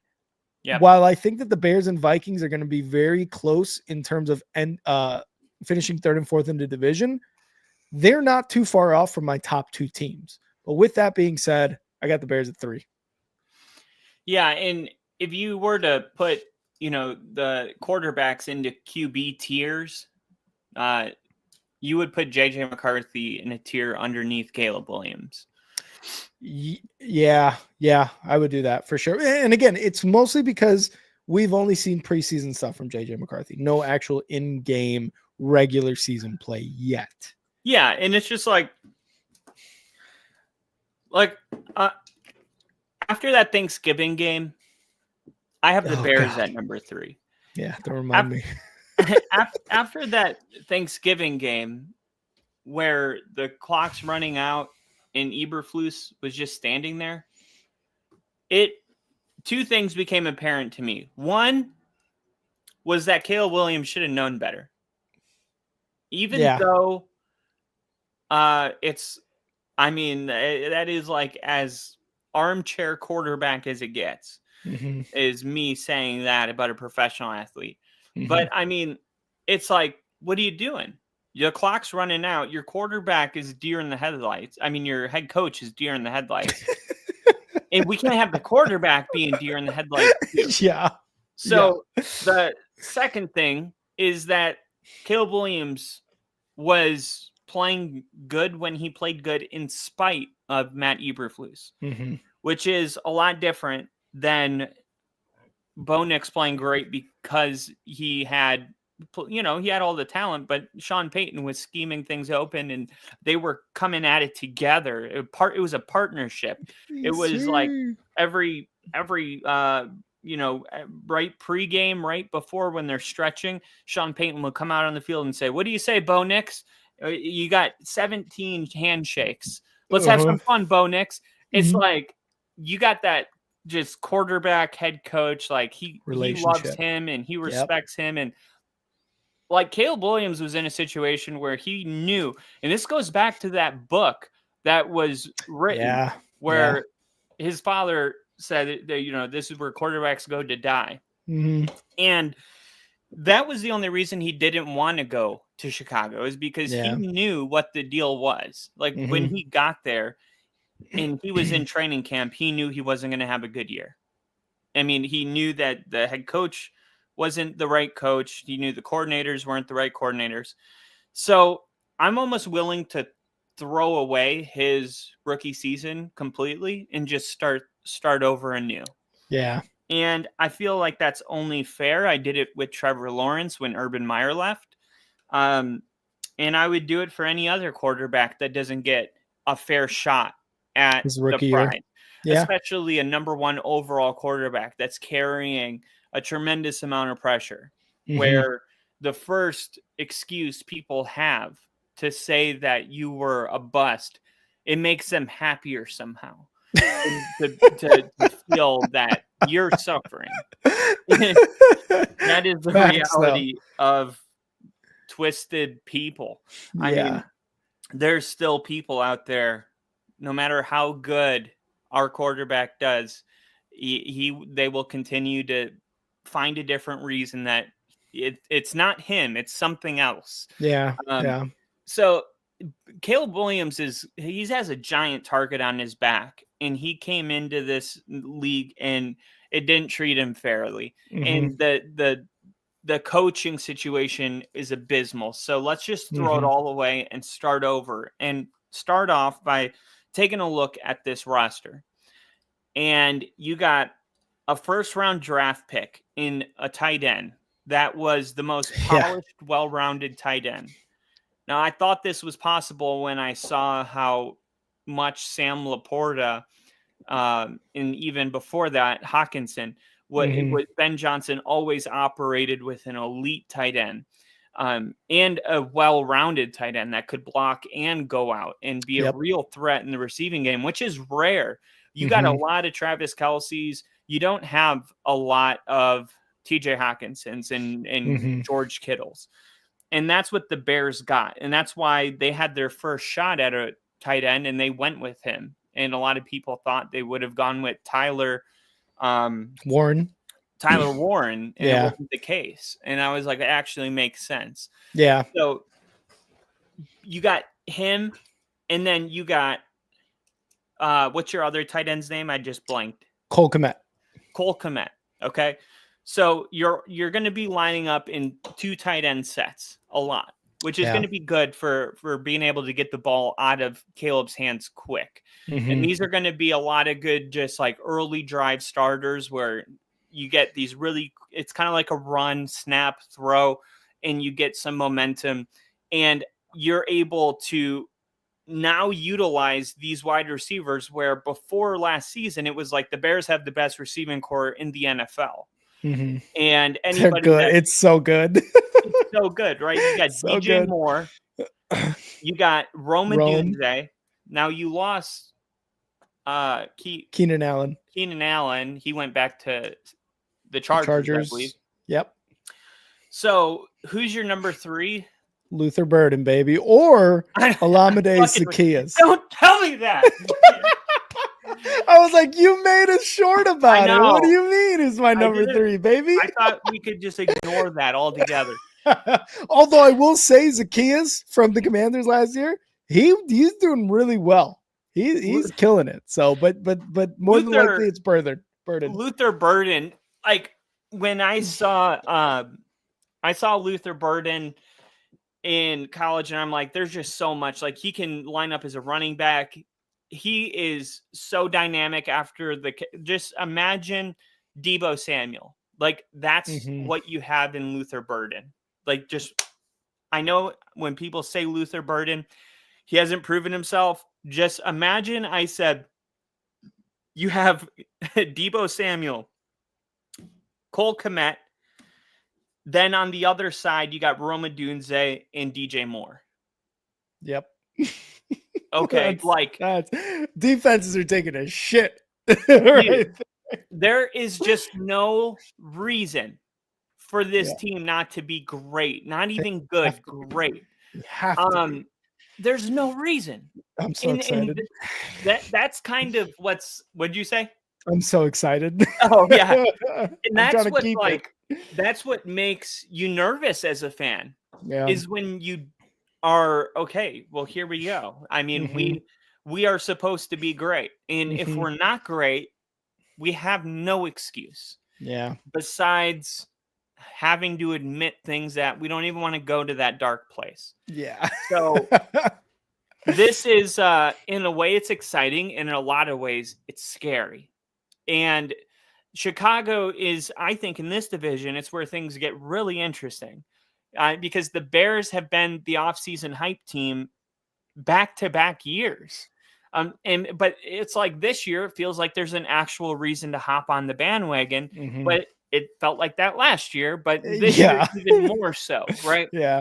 I mean, look, Ben Johnson is definitely going to make life way better for Caleb Williams. And the offseason investments that they made on the offensive line proved to me right away that Ben Johnson, I don't know if he's a great coach, but I know he's a good coach. I know that because all of the great coaches, as soon as they get in town, they fix the offensive line. And I saw Sean do that. I saw Jim Harbaugh do that. And now I've seen Ben Johnson do it. As soon as they got hired, they said, I don't care about anything else. Let's get the offensive line figured out. Yeah. And the roster is ready to compete for a playoff spot. But Chicago's in a tough division. Now, last year we had 3 teams win 11 games in this division. Yeah. I don't think there's going to be 3 teams winning 11 games this year, but I also don't think the worst team wins 5 games either. I agree. So this is going to be a division that arguably the best division in football, and I don't think anyone's willing to argue that. They're going to beat the shit out of each other. Yes. These teams are going to – no one's going 6-0 in the division. Nobody. Nobody's going 5-1. It's not happening. The Lions are, the back-to-back champions, but we'll talk about them in a little bit. But for the Bears, defensively, I feel like is the big part of this whole thing. Yeah. Because how the Bears do with Ben Johnson and all these weapons, I feel like we can demand 23 points per game. Okay. Ooh, okay. I like that. How much are we giving up? Yes. And that's kind of the question. We got an all-star at corner. We have, one of the best corners in the game. And then on the other side, you have with Tyreek Stevenson. Yeah. And then I forget. Oh my God, why am I forgetting his name right now? At nickelback right now, it is going to be Kyler Gordon at nickelback. Yeah, Kyler Gordon at nickel. And look, whatever happened against the Commanders, like he's going to just have to move past that. He was a rookie. Yeah. It was a young thing. I still think that he has a lot of potential to be an elite corner in the league. So he's just going to have to just bygones and just move forward. The defensive line, I think, can be tough. If the Bears are going to be good this year, contrary to everyone's opinion about the offense, I think it's going to be because the defense is top 12. If the Bears defense is 17th in points per game, I think the Bears are going to win 8. If the Bears defense can move their way up to being top 12 defensively, I think we can talk about 10 or 11 wins. Yeah. So that is kind of my hidden recipe for the Bears, because there's going to be growing pains offensively, but we can demand this team's too good not to get 23 points a game. Yeah. And once you start asking your offense, but we need 28 to win, it's not happening. The defenses in the NFL you're going to be playing, there's too many teams that aren't going to be giving up 28 points per game. So you're going to need your defense to be top 12. And I know the focus has been about the offense because of a guy like Ben Johnson and the weapons. But I think as the defense goes, the Bears will. I like that. And for the Bears, it kind of has been that for a very long time. It's been how good is your running back and how good is your defense, because that's what's going to get you a division title, a playoff berth, whatever it may be. So I think it continues, but I think like that Seahawks game. Exactly. I think a bigger part of that now is like quarterback head coach relationship. And can you spread the ball around to the weapons that you had mentioned? Now, I agree with you too in terms of the win totals. I can see this division, the Lions, the Packers, the Bears, the Vikings, at minimum winning 8 games, but also at maximum winning between 12 and 13. Because if you look at their schedule, they're going up against the NFC East. They're playing each other. They're playing playoff teams from last season. We're talking about Bengals, Ravens, Browns, Steelers, whatever. Like, we're talking about a tough schedule across the board for the NFC North. So it's going to be difficult. And I don't think the Lions or any team in this division is going to win 15 games again from like last season, right? Just looking at their schedule, it's going to be a tough one for all 4 teams. With that being said, at number 2, both Kyle and I agree with 4 and 3, Vikings and Bears. At number 2, I didn't pause, did I? I thought you did on purpose.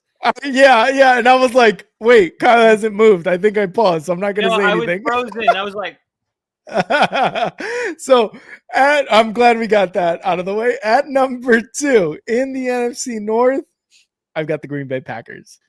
I have got them finishing second in the North behind my number 1 team. And the Packers, they made the playoffs last season as the third team in the division. They won 11 games. They went into the playoffs for the second or third year in a row. I forget exactly what it was.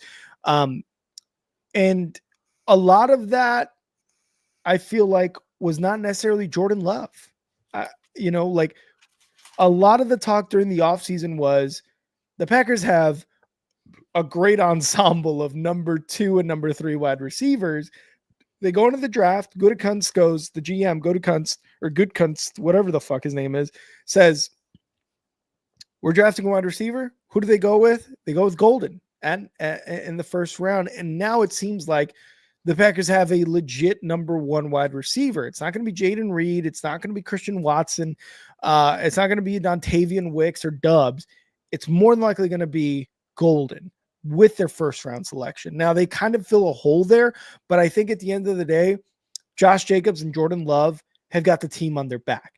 I think the Packers go as Love and Jacobs go. And I think Jacobs, I think he's prepared to have another really good year. He had a good season last year.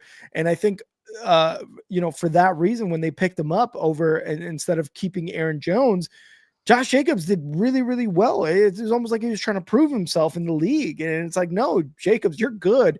But he's just like, well, I got to prove it to the Raiders who just let me go, right? So I think it is down to Jordan Love and Josh Jacobs. And I think Matthew Golden, as well as the other wide receiver room, is just going to be a nice little kind of a cherry on top to the rest of the offense. Now, we know how good their line is. The only thing that scares me about this offense is Jordan Love's just inconsistency, and as well as like throwing interceptions late in games where it's cost him in the last 2 playoffs, I believe, if I'm not mistaken. Like they got their ass kicked by the Eagles. And then last season against the 49ers, he throws a really bad across his body over the middle interception to the San Francisco 49ers defense. I think it was Dre Greenlaw. Now the Commanders got their ass beat by Philly too, though. Correct. Everyone did. 100%. And Kyle's making excuses for the Packers. I'm just saying, like, sometimes you got this one team that's like, absolutely.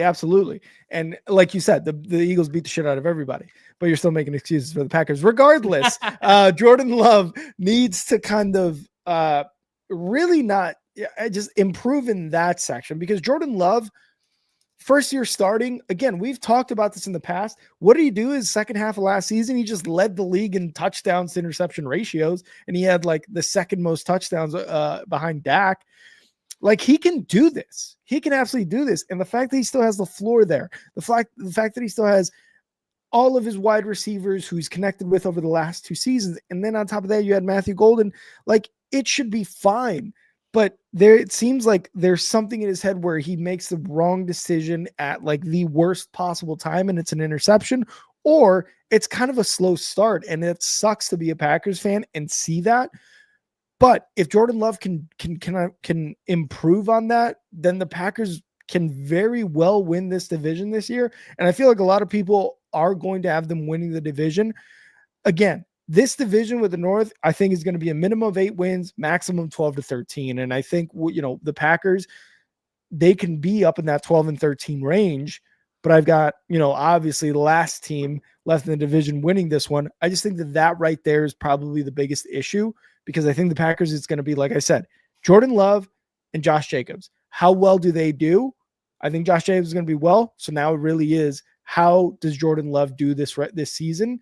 because I think that's how it's going to go. And their defense, I'm not too familiar with their defense, although I think they have a lot of really good players. Xavier McKinney, we talked about, Lucas Van Ness, Edrin Cooper, Kayshawn Nixon. Like, they've got some guys on the defense that will make them scary in the defensive side of the ball. Again, I think it just, how does Jordan Love do? I don't know if he's going to be winning, I would say convincingly the division, but I think they've got a shot at it, Kyle. Yeah, and I see that my head's frozen. Yeah, I'm going to take, while you talk, I'm going to take a quick pee for the D real quick. Okay, hopefully my head unfreezes here. Yeah, hopefully.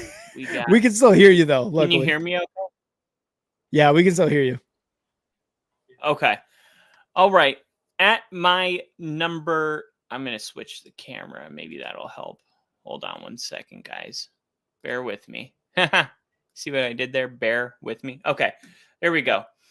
At number 2, I got the Detroit Lions. And I got the Detroit Lions for one reason at number 2. They lost both their coordinators. Losing both your coordinators is a bigger deal than people think. Now, the one thing that I still have the number 2 team in this division winning 10 to 11 games. So to me, I would put Detroit's floor at 9 wins, and I'll put their ceiling at around 11. So there is not much of a difference. It would be like the Steelers. I got their floor at 9-8. I got their ceiling at 9-8. But in all reality, losing both your coordinators is not easy. And if you wanted to look at another team for an example, look no further than the 2023 Philadelphia Eagles. They were coming off a Super Bowl where Jalen Hurts went toe-to-toe with Mahomes. One of the best Super Bowls I've seen in my life. Unfortunately, a penalty sealed the deal for the Kansas City Chiefs, and they went on to be champions. But the Philadelphia Eagles had a Super Bowl victory right within their grips, and Jalen Hurts was cemented as one of the great quarterbacks in our league. And because of all of that success, they lose both their coordinators. They lose Rich Gannon. You got Lions at number 2. Yeah, they lose Rich Gannon, who gets a head coaching job over in Arizona. And then they lose Shane Steichen, who becomes the head coach for the Indianapolis Colts. And then the following year, were the Eagles bad? No, they weren't bad. But were they good? Not like the year before when they were going toe-to-toe with Mahomes scoring 40 points a game. They were pretty mediocre for a lot of the season. Like, they started off good. They got out 5-0. But you know what? Once you got to week 13, this is how they ended the season. 1, 2, 3, 4, 5, 6, 7. They lost 6 of their final 7 games. Wow. And that is not, that's just 1 year away from winning the Super Bowl. Mm-hmm. They won the Super Bowl the next year. And we're talking about losses to the Giants, to the Cardinals, to the Giants again, like to the Seahawks, to the Cowboys, to the Niners. And then they got blown out 9-32 by Tampa Bay Bucks. And everybody said, fire Shane Steichen. And I'm like, guys, you don't realize how big of a deal losing your 2 coordinators is. It's a huge deal. Mm-hmm. And this Philadelphia team, they will not be remembered in the books as a great team. Guys, they were 11-6. So, like, when I think about the Detroit Lions this year, I say their floor is 9-8 and their ceiling's 11-6. And wow, it is like there's really no in between for me. And the one saving grace that they have is that Jared Goff is still one of the pure quarterbacks in our generation. Like, when you think of guys that used to call their own plays in the dirt, like Jared Goff makes a lot of his own reads, his checks, he audibles. If he sees a look and he is not looking for permission. And that is kind of where Ben Johnson's hoping he can get with Caleb Williams. Ben Johnson and Jared Goff were on the same page, and Jared Goff made a lot of decisions on the field. And almost every play, they would do a dummy snap count just to see what the defense was giving them. And then Jared Goff would call his play. I mean, that is what's going to help them because, yes, Ben Johnson's gone, but Jared Goff he had such a hand in the game plan, and he's still there. Yeah. So I think Jared Goff is going to give you a floor of 9-8. But ultimately, there's going to be a lot of growing pains because of not just the coaches. They lost players too, impactful players. They lost Ragno, who surprisingly decided to retire. They lost some other players that I can't think of. I was going to say, and I think Rakestraw, their cornerback, is injured as well. Rakestraw is injured. Yeah. They drafted one of the cornerbacks. Was it Kool-Aid McKinney? I think so. No. Yeah. Maybe. They had another DB. Terrion Arnold? Wasn't it Terrion Arnold? I think they had lost him for a game or two, but I believe it was closer to the playoffs, although I'm not entirely sure. What I'm trying to say, I think it's Terrion Arnold.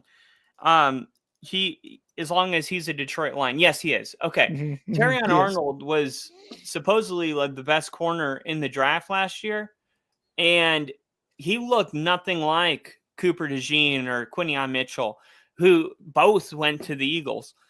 He was not like what he was supposed to be. Okay. And I'm not saying like he can't get there.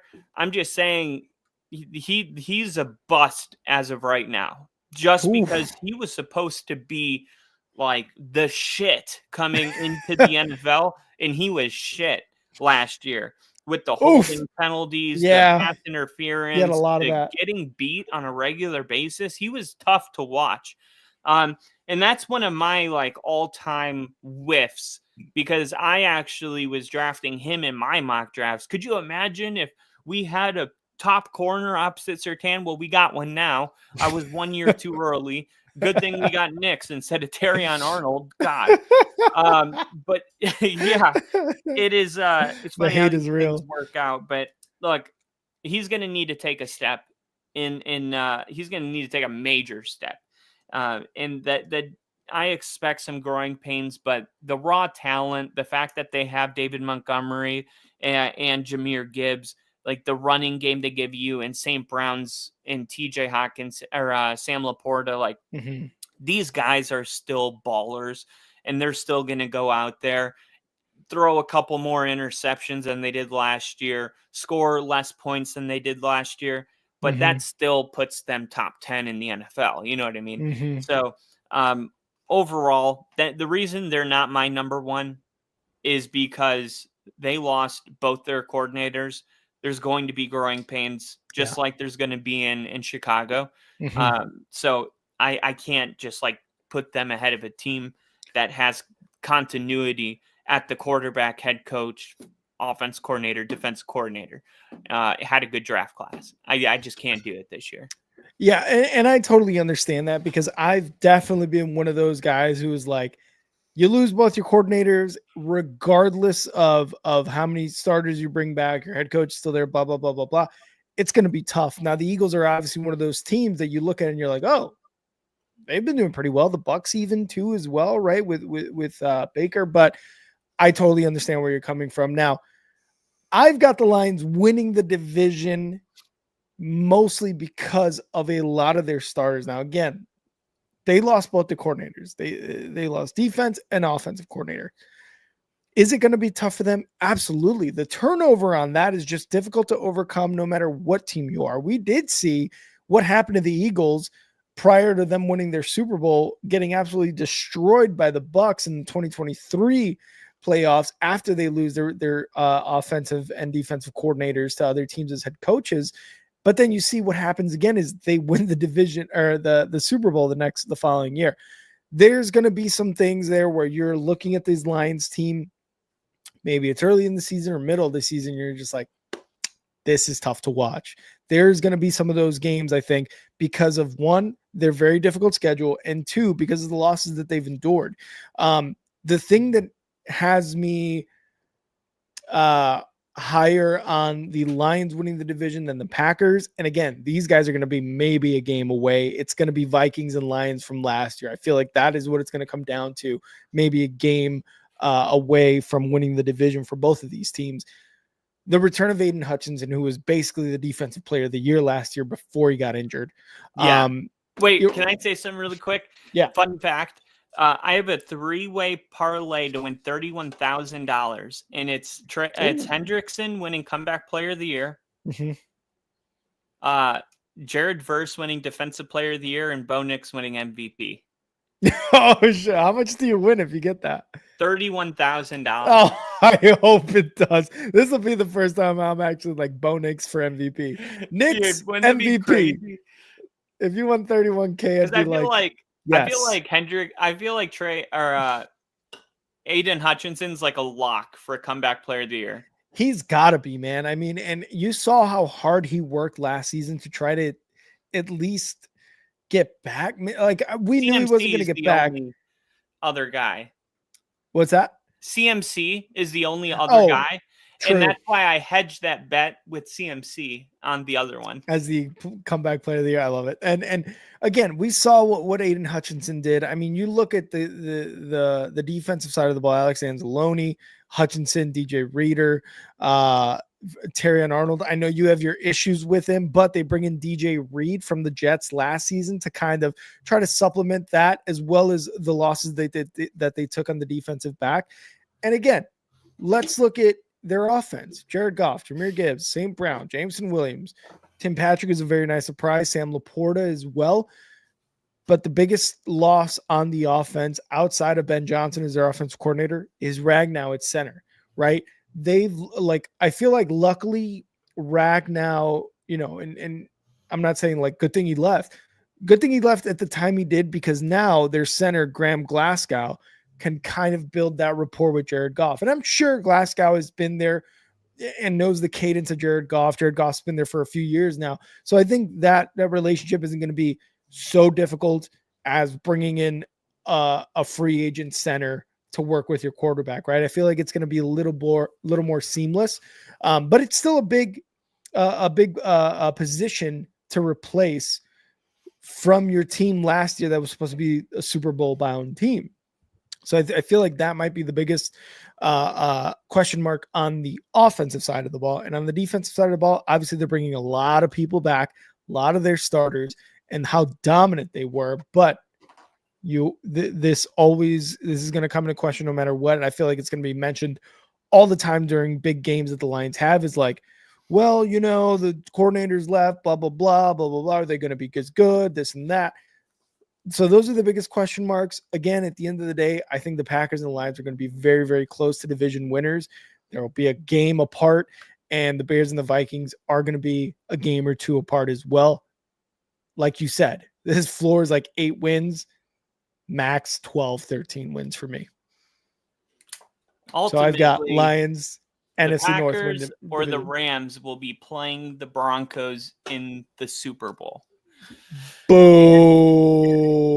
Last time the Super Bowl was in Santa Clara, the Broncos won it. That's all I'm saying. Dude, it's going to be the Panthers and the Broncos, dude. All right. It's the Panthers.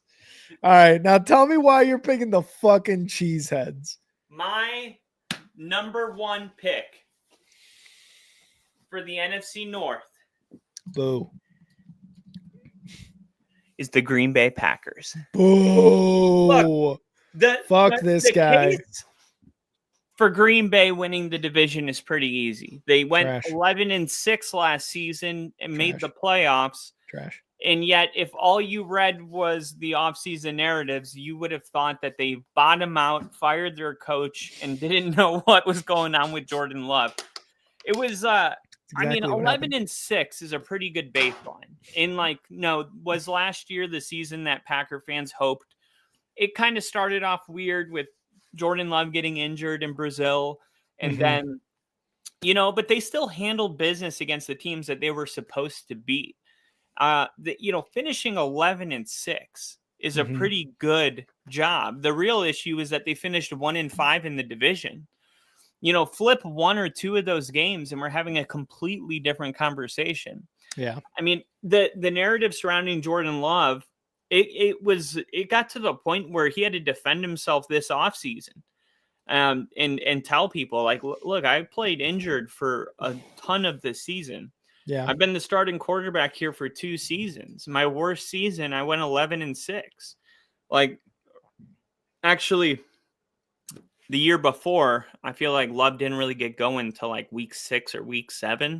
Yeah, it was really the second half of the season where we were just like, wow, not again. At least I was like, not again. Yeah, because then they got into the playoffs and like smoked Dallas. And then unfortunately the 49er thing happened, but they looked like they could have won that game for a while of it. And it's like, then they come off this bad year, 11-6, and it's like, I'm not really feeling the Packers like I was last year. And it's like, well, like, yeah, he got injured. It happens. Like Josh Allen, Lamar Jackson, you can find 11-6 seasons where they were a first round exit all over their career.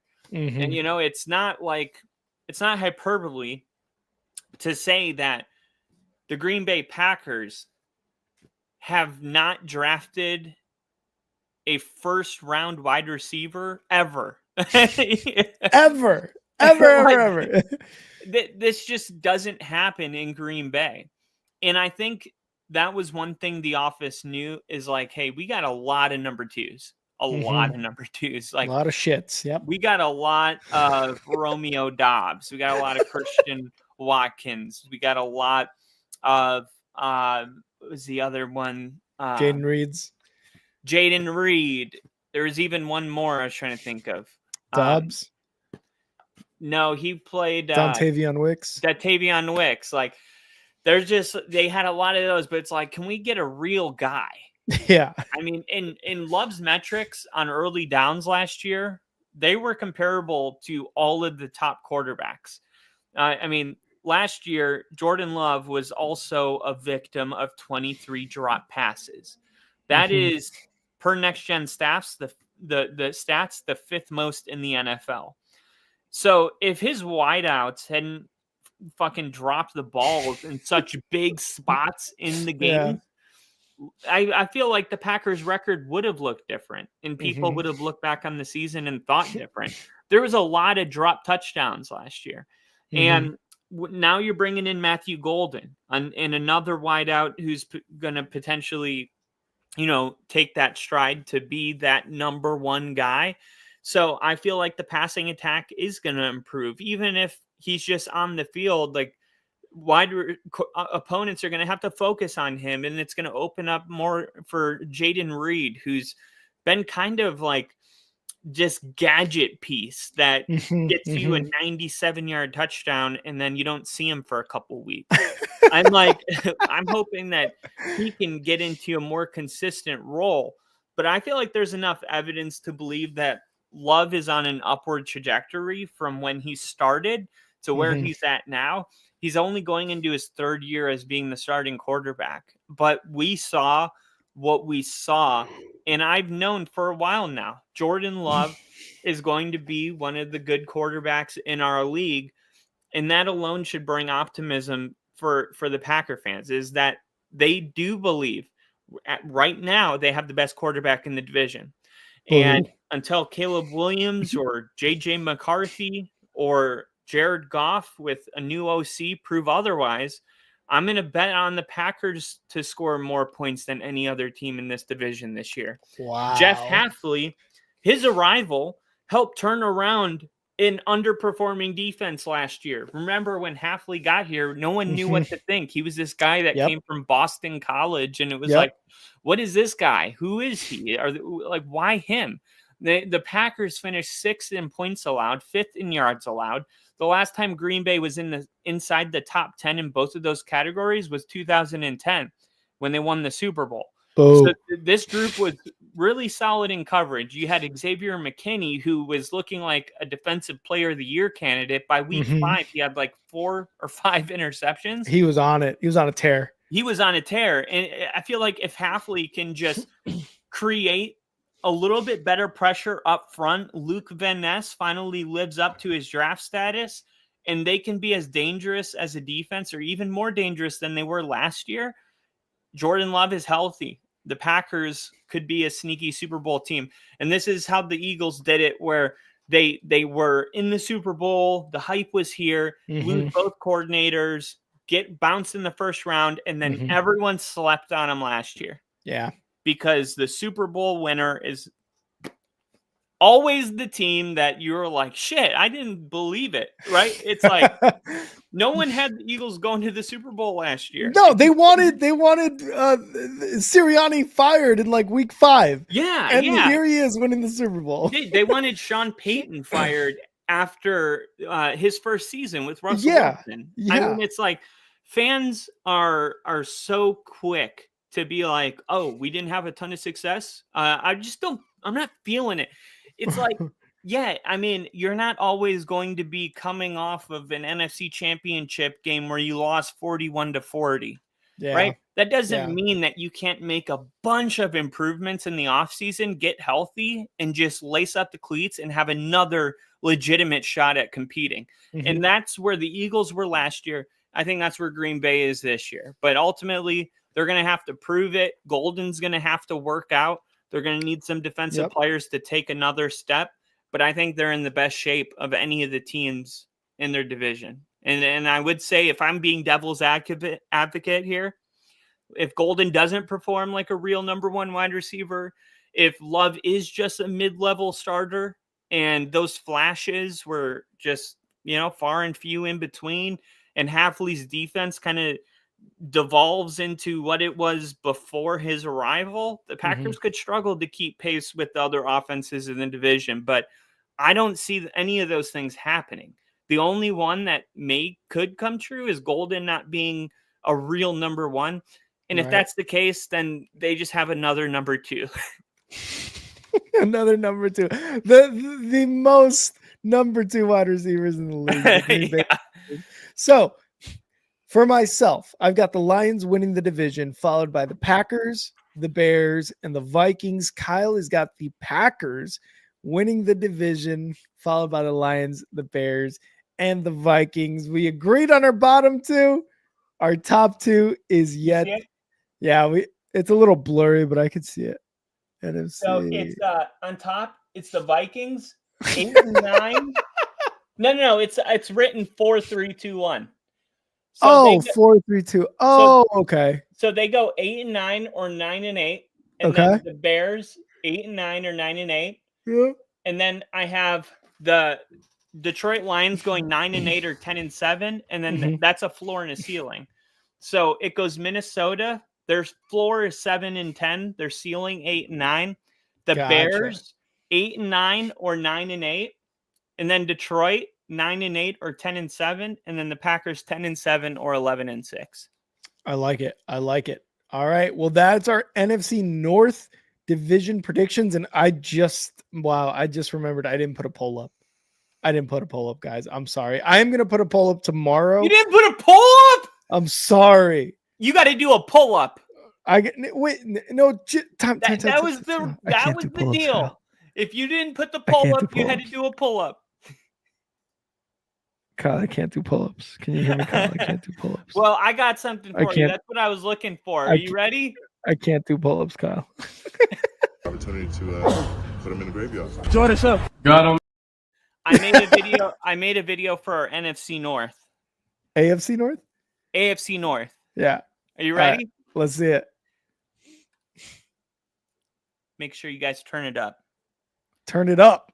Opportunity to put them in the graveyard. Join us up. God don't make mistakes. Let's get it. Yeah. We ain't running from it. We running to it.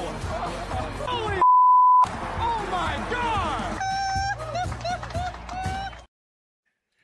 Let's get right into it with that great video intro by Kyle. The AFC North division predictions. We'll do this one a little bit quicker. We are just over 2 hours, I think, at this point, or just getting close to 2 hours.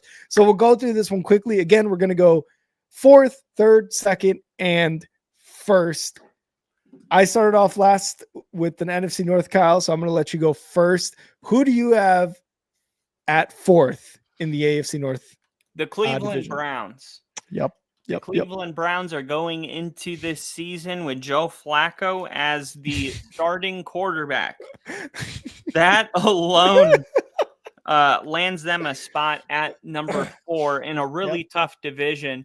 I'm going to tell you, though, there's going to be a couple weeks go by. Joe Flacco's going to get hurt. He's going to have like a sprained ankle. And then Shedeur Sanders is going to get the start. He's going to win an ugly game, but it's going to be like 16-13 and they win. And then perfect timing is going to be playing in the locker room and he's going to be like looking at his watch and it's just going to be awesome.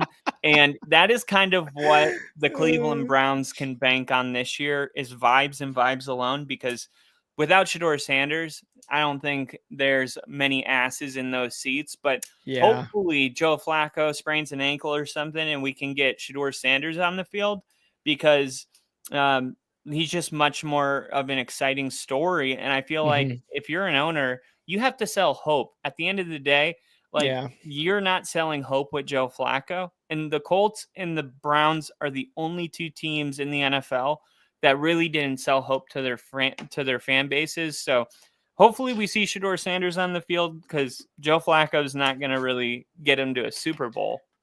I could not agree with you more. I've also got the Browns at number 4.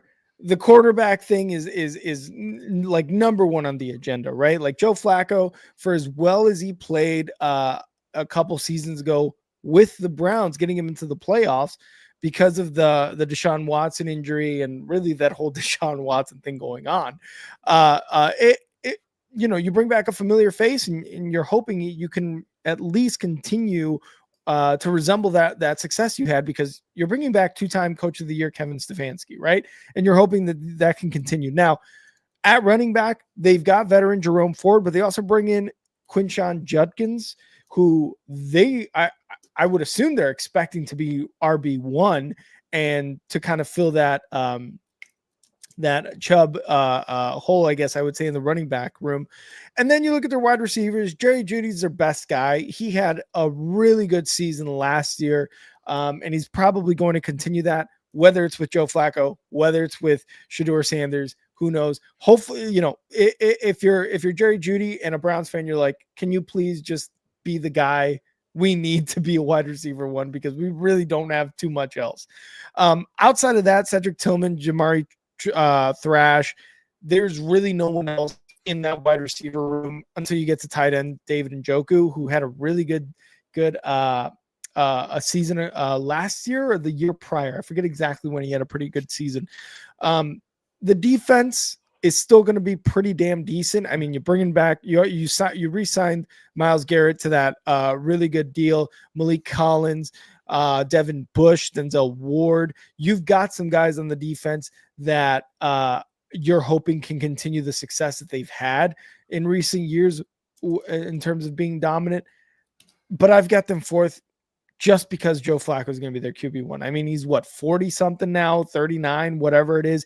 He's an older guy. And like you said, Shedeur Sanders, I think, is going to come in for a game, win an ugly game, or lose that ugly game, but somehow still look decent enough to where you are selling that hope as the Browns owner.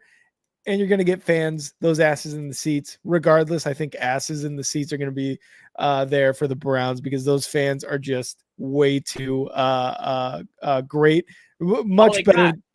They're so faithful. LeBron James and the Cleveland Browns. They're so faithful, man. Like, I feel bad for Cleveland Browns fans, but you got to give it to them. They are some of the best fans in the league because of the shit they put up with. But all in all, Browns in number 4. There's just too many question marks with the shit the Commander fans put up with. Good point. But they put up with that video of the shit water from the pipe broken, all the shit water pouring on the fans. No, what? That's wild. I mean, You got to look this up later. I mean, I'm it's going like to.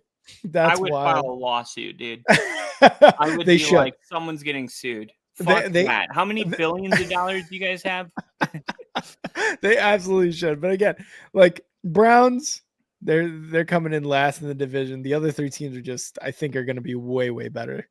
I feel that. I really do. And I hate to do this because I believe the best quarterback in the NFL is Mr. Joe Burrow. I have the Bengals finishing 3rd in the division. Wow. And because of that, I have Zach Taylor being fired. And this will be the last season. There will be a new head coach. The 1-year deal with Hendrickson, he's not going to get signed. He's going to walk after this season, and there'll be a whole new regime coming into Cincinnati after this season. So the one thing that we do have, Joe Burrow, Jamar Chase, and T. Higgins. Yeah. And because of that, Burrow is going to average 35 to 40 touchdown passes. The offense is going to be great. Again, Trey Hendrickson got his new deal, $30 million.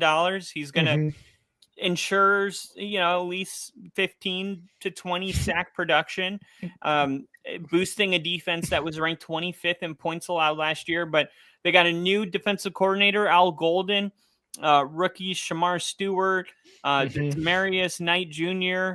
That adds a little bit of upside, but there's concerns about the depth, specifically the defense, the offensive line. They have a tendency to start slow. They've been playing their starters in the preseason, hoping that can kind of help them out. But the other reason they need to start fast is because their schedule is really tough right away. If they have a slow start, the Bengals are going to be in bad shape. Yeah. And their week 1 game is against the Jaguars, and then it's the Vikings, who, like the Vikings and the Bengals, that's going to be a tough game, especially in Minnesota for their home opener. Yeah. Right? The Jaguars, I think, is going to be a really tough game too. And then they play the Broncos, the Lions, and the Packers. So it's like, I don't, as much as I hate doing this, because I'm like, man, I wish I could will Joe Burrow into the playoffs because he's the one quarterback that does beat Mahomes. Yeah. I'm not too worried about it this year. So I'll just leave that at that. And I'll let you know that the Bengals going into this season with the same philosophy that they had last season, will just score more points than the other team, is going to lead them to another 8-9 or 9-8 type of season. And that's going to cost the Bengals. And hopefully they can rebuild, because Joe Burrow is the best quarterback in the NFL right now. Wow. Kyle's saying it. He's calling it. So he's got the Bengals finishing 3rd in the division. And I agree. Like, the Bengals, historically, at least since Joe Burrow's been quarterback, have started the season slow. I mean, we look at, I believe it was last year or the year prior, they lost against the Steelers on a field goal. And we were like, a lot of us, you and I specifically, were just like, what? Week 1, you're going to lose against the Steelers? Like, they are probably worse. They had Kenny Pickett, I think, at the time. So it was probably 2 seasons ago when they lost that game. And we're just like, wow. And then last season, you see how well they did on the offensive side of the ball, of course. And they had to wait until week 17, week 18 to even think about a playoff spot, which eventually they did not get. So yeah, starting off strong is not their strong suit, unfortunately, but you're right. They do have to start off strong.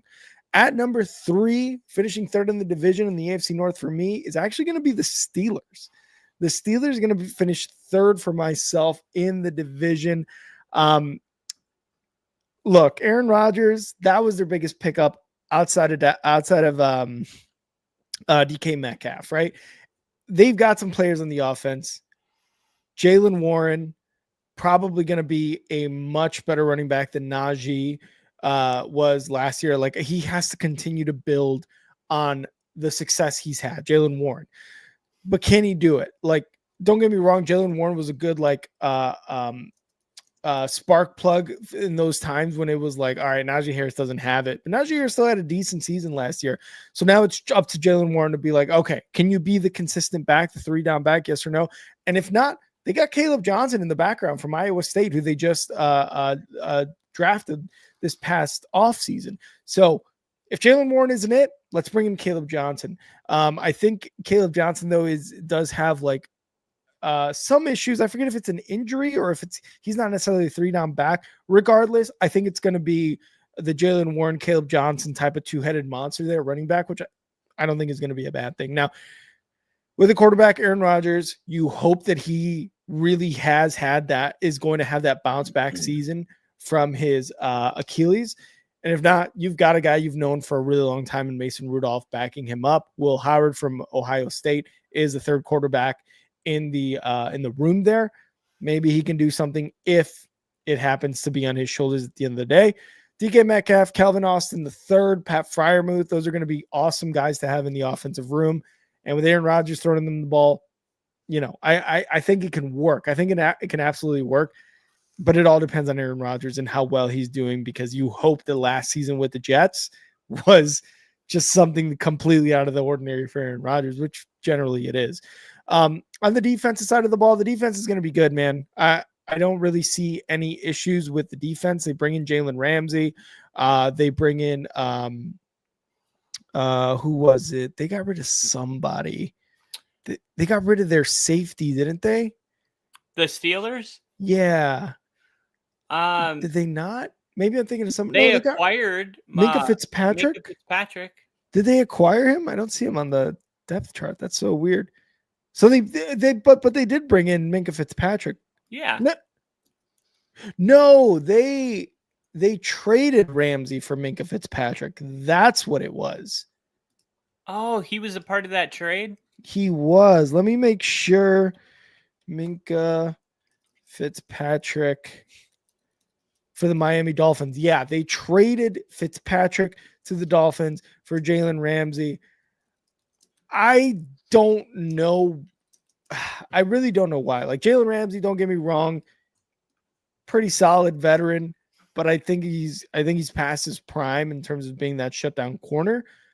I would have preferred to keep Minka Fitzpatrick on the defense, but it is what it is at this point. But then you look at their other cornerback, Darius Slay. Not bad, but who else are you going to have outside of that? At least you have Jalen Ramsey to kind of go back on. Joey Porter Jr. still at cornerback as well. And your safeties, Elliott and Thornhill, is what it is there. But you got Patrick Queen, you got TJ Watt, you got Cameron Hayward. That defense is still going to be pretty decent. I just don't know if the offense is going to stay on par with them. And like I said earlier this offseason, I think Aaron Rodgers is going to give Mike Tomlin his first losing season as a Pittsburgh Steelers head coach. I think they go below 500, 8-9, 7-10. I think they go below 500 this year with this offense. At number 2, I got the Baltimore Ravens. The Baltimore Ravens, a well-oiled machine. Yes, they are. Lamar Jackson drives a top offense, 6.8 yards per play in 2024. That was number 1 in the NFL. Derrick Henry looks better. Zay Flowers and Rashad Bateman. The defense led by Roquan Smith. They bring in Jair Alexander and rookie Malachi Starks. They ranked top 5 in yards per play allowed last year. They got a new offensive line. Some of the starters are concerned, but Harbaugh and Todd Monken's coaching kind of mitigates some of those risks. And the schedule, ranked 12th in strength, includes home games against the Jets, Patriots, Lions, and Bears, road games against the Bills, Dolphins, Vikings, and Packers. Pittsburgh's new secondary with Ramsey, Slay, and Joey Porter Jr. is definitely going to test the passing game for the Ravens. And I'm just pumped for this year because the Ravens are going to be good. So are the Steelers. What I think we're getting for the first time is for people that are your age, my age, Rick's age, if you're in your 30s, this is a throwback to the 2005 Baltimore Ravens, Pittsburgh Steelers years. We are back. Oh, baby. okay. This is the Ray Lewis, Ed Reed, Troy Polamalu type of rivalry. And the rivalry has always been there, but the Ravens have just been like running away with it. The Ravens and the Steelers are going to battle. It's going to be a battle this year. The Pittsburgh Steelers defense is insane. And, TJ Watt, he got the bag. Now he's just got to go out and keep doing. He's the most disrupting player in the NFL. Mm-hmm. And I'm finally excited more than ever to see a Ravens-Steelers game. Wow. At number 2, finishing second in the AFC North for myself this season, I've got the Bengals actually at number 2. I know you've got them third. This is really just Joe Burrow, Jamar Chase, T. Higgins, and I think Chase Brown is going to have a really good year as their running back, because a lot of people are going to pay a lot of attention to T. Higgins and Jamar Chase. I think Chase Brown is set up very nicely for a very good year as a running back, whether it is running the ball and getting those yards and getting those touchdowns, or even coming out of the backfield and catching the ball on third and shorts, right? And getting those first downs and being able to get the yak after catch, right? So I think Chase Brown is going to be set up for a very, very big season. Obviously, the Bengals are going to have their issues on defense. Bringing back giving Hendrickson a raise, as well as signing Shamar Stewart, being able to sign them, I think is going to be very good for the defense. I think it's going to help out their secondary quite a bit if those two guys can get to the quarterback consistently, at least with some quarterback pressures, right? Because we know that they didn't necessarily make a ton of additions on the defense. So, yeah, I think it might be a good season for the Bengals as a whole.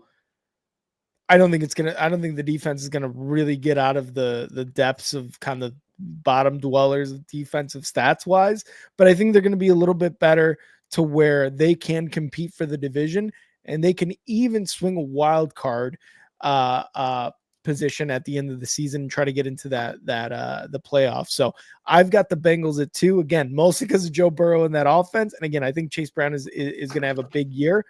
And I think Hendrickson and Shamar Stewart on the ends there for the defense can get to the QB and make their cornerbacks and defensive backs a lot better.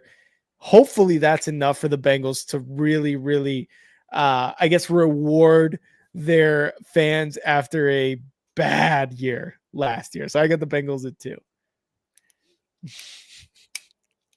I feel like you did 4 years ago when we started this podcast, and I said Circle of life. Circle of life.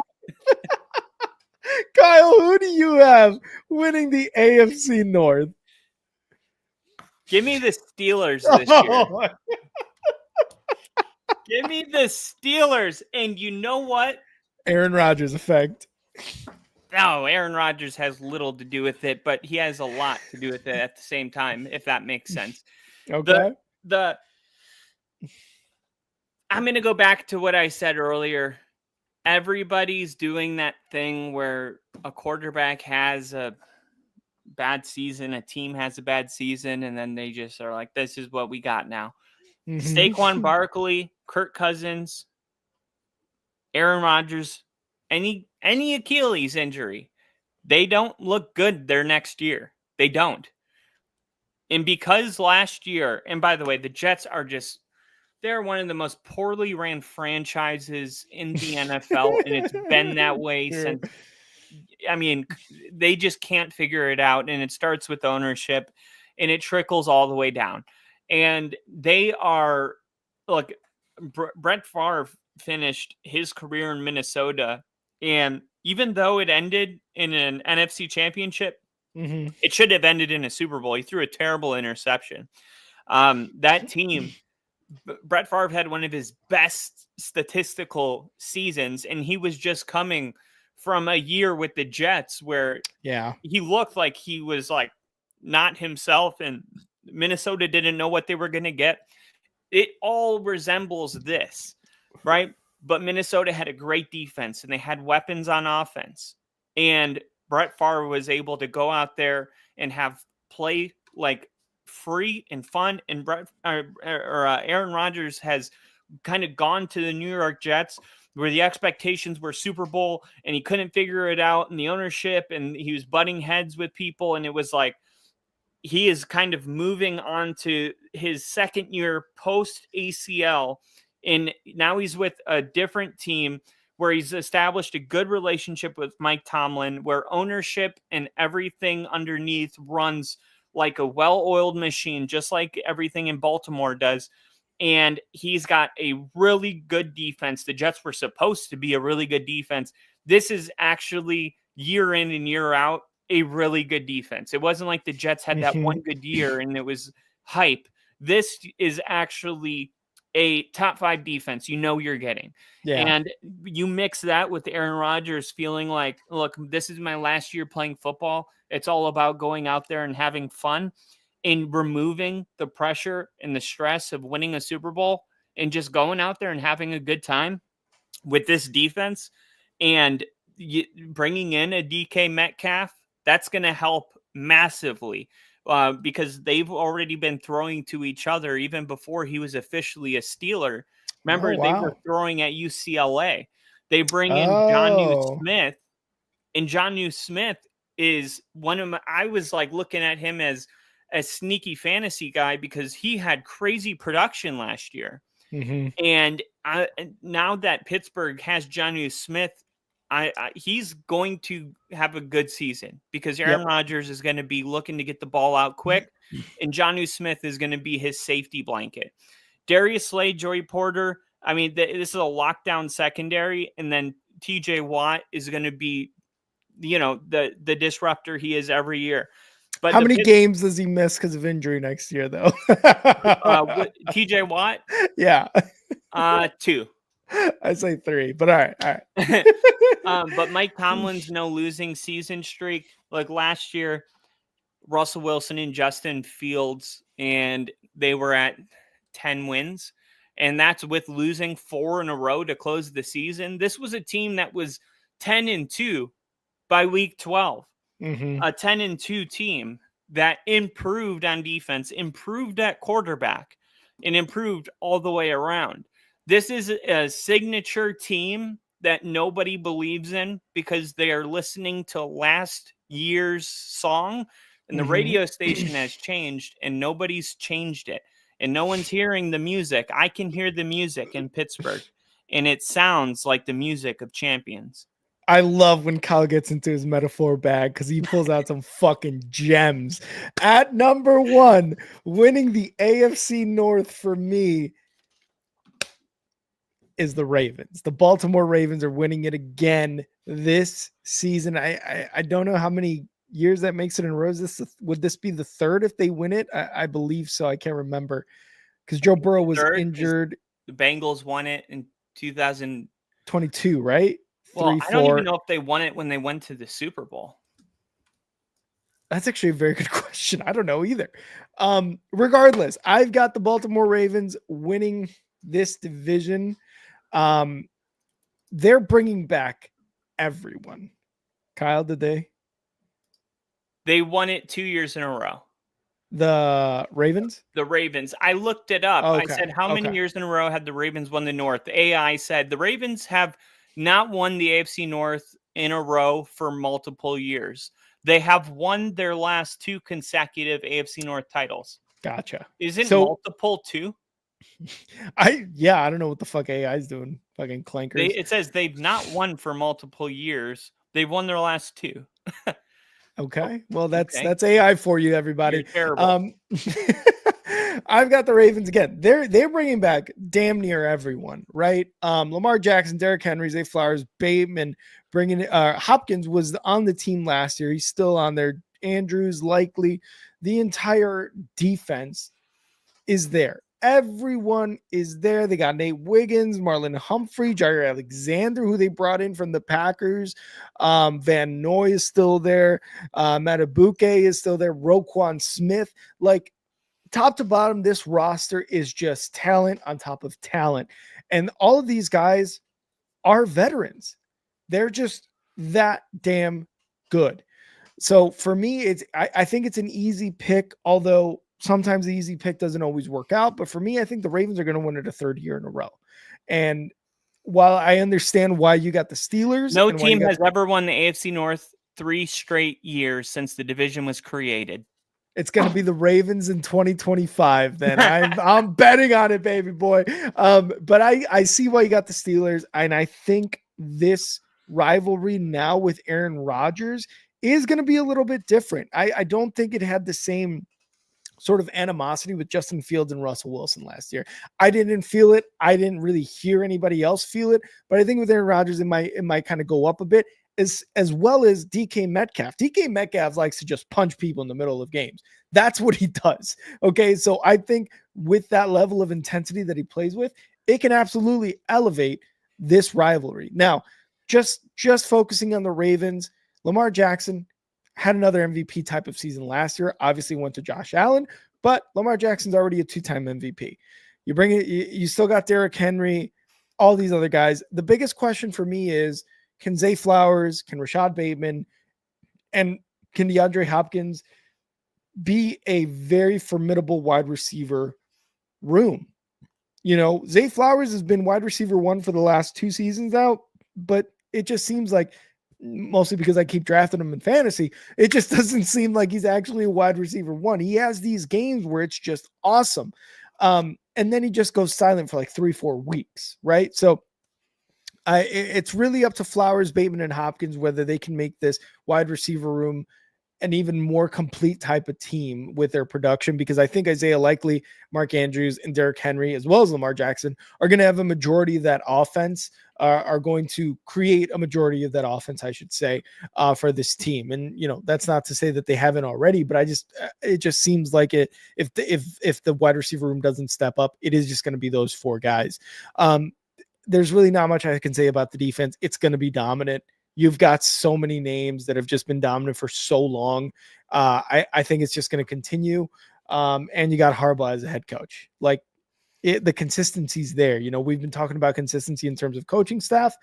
It's still there. This team is going to win this division, but I think it is going to be, I think it's going to be kind of a runaway division for the Ravens. If I'm being honest, I think they're going to win it by like 3 games. And that's with the Bengals coming in second. The Ravens did finish 3-0 in the preseason. We know how important that is to Harbaugh, right? He'll put his starters out there if he has to, whatever it takes to get that preseason dub. Mm-hmm. As much as I'm making fun of him, I think like if you're playing your starters against someone's 3s to win the game, that's kind of lame. But if you're getting blown out in a preseason game, I think that tells a story of your team. Like, it doesn't matter if it's the 3s or practice. Like, those are still the players that you said you wanted on the team, right? Like, whether it's a practice squad guy or a 3rd stringer, like, those are your guys. So why are you losing 38-0, right? Exactly. There's still guys you think are going to be good enough to step up if the situation calls for it. Yeah, like with the Bills losing 38-0. You know, it's like everybody is like, yeah, that just proves that preseason doesn't matter. Wrong answer. Wrong answer. That's all I'll say about that. But that says a lot about how important Buffalo starters are, because they don't have depth. That's exactly what 38-0 says. Yeah, it's like I can see that. Missing things like fundamentals, like tackling and executing basic fundamentals and offensive line protection. And like, you have to take a look at the preseason and look and see, okay, we're like sick, you know, we're blowing our teams out, but it's because we have so much depth on our team that like our backups are better than a lot of people's starters defensively. So they can't score points. So that's what preseason shows you. It shows you how deep your team is. And the Ravens did go 3-0 again. And they are one of the deeper teams in the league. We know that. The Pittsburgh Steelers went 2-1. The Bengals, guess what? They went 1-2. They went 1-2. Okay. All right. They are not that talented of a roster. Mm-hmm. And if you want to hit my chives, I can kind of seg this right into them. All right, guys. Well, that was our AFC NFC North division predictions. And just wait, you got Browns, Steelers, Bengals, Ravens. Kyle is blowing those teams, but you got Browns, Steelers, Bengals, Ravens. Number 1.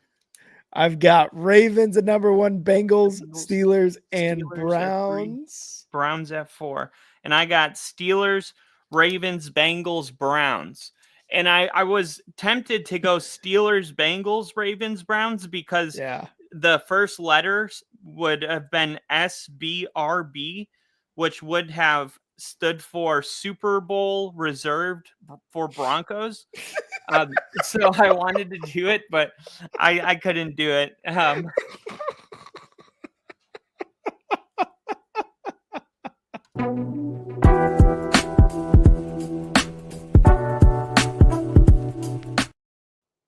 Welcome to the Chives with Kyle.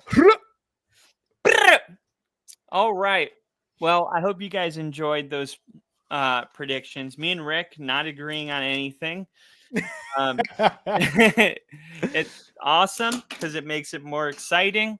Kyle, we got one more division to predict next week. We got one more. Is that baby. We got one more, and you know which one it is. So it's gonna be exciting. Yeah, that's true.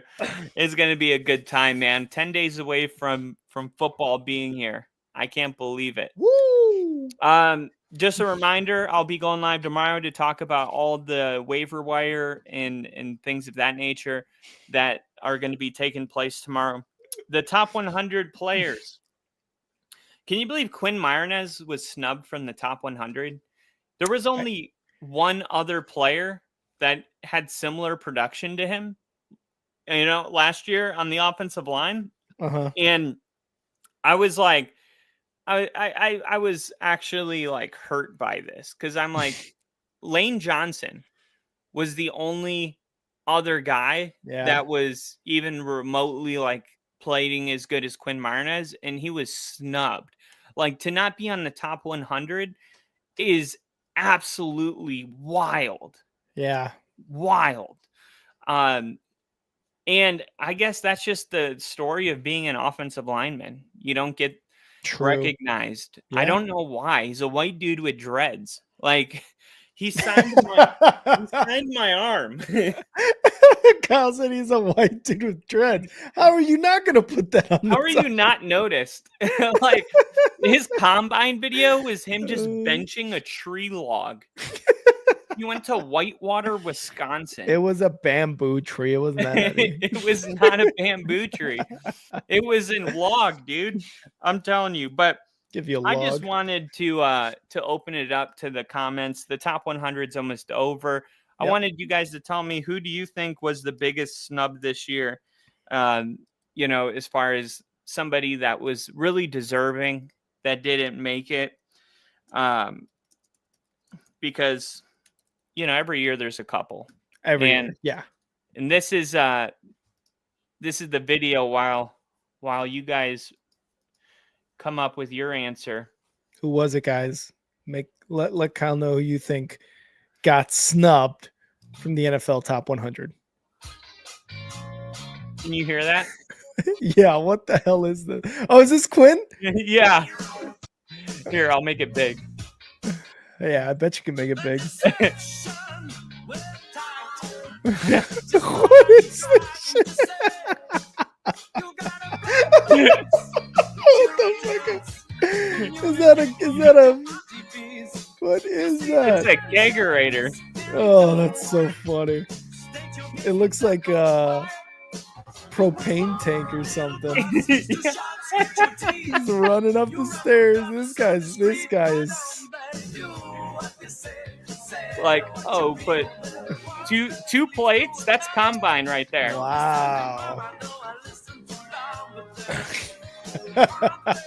This is peak male performance. This is peak male. That's a peak male body. And if you don't think so, you're wrong. This is lightweight. Ready? This is my favorite part. Oh, is he tackling a tree? Hike. Oh, nice. He's got the roots out and everything. His face is ridiculous, dude. Oh my god. Holy shit. That's like 400 pounds. He put a cig in his mouth? He's doing the smoking Jake Butler. Oh shit. This is just peak. This is peak hilariousness right here. Fucking kegerators for high level drinking. Oh, Andy knows how to split wood. Jesus Christ. He could split my wood any day. But I just wanted to give Quinn a little love because the NFL Top 100 didn't, and he was rated the best guard in the NFL last year. Wait, how? So what year is Quinn Miners going into the league right now? Is it like he was drafted in 2021, I believe. Oh, 4 years ago. So this is going to be his fifth season.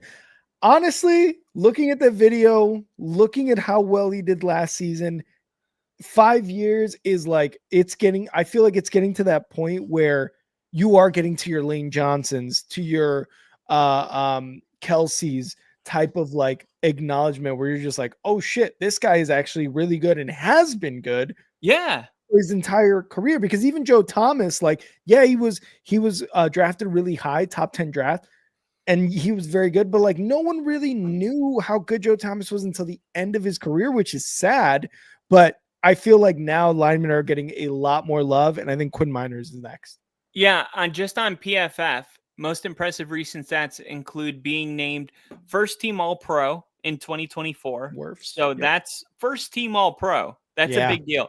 Allowing just 1 sack all season and a league best 3.6% pressure rate allowed on the season. Mm-hmm. He was ranked the 3rd best guard in pro football by PFF, and he also boasts in Madden 2026 ratings. He has a 99 run block finesse and a 95 for run block power.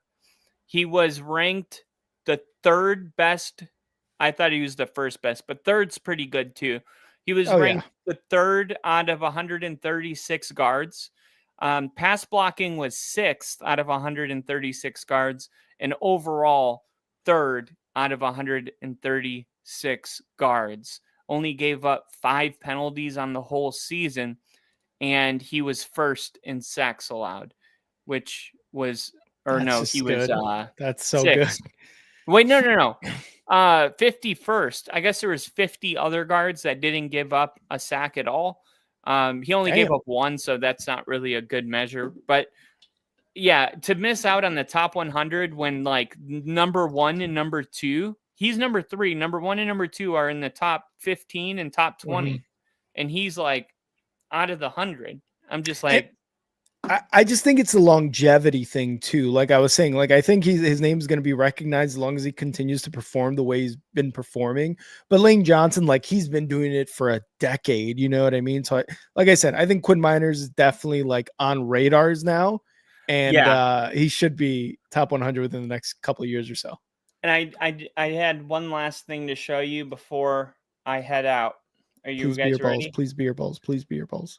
It's not my balls this time. The fuck, dude, what are we doing here, dude? What do we do here? Come on, I can't do that every time. I'll get shadow banned. I'll get banned. Those balls are way too big for the internet. We can't. No, my penis.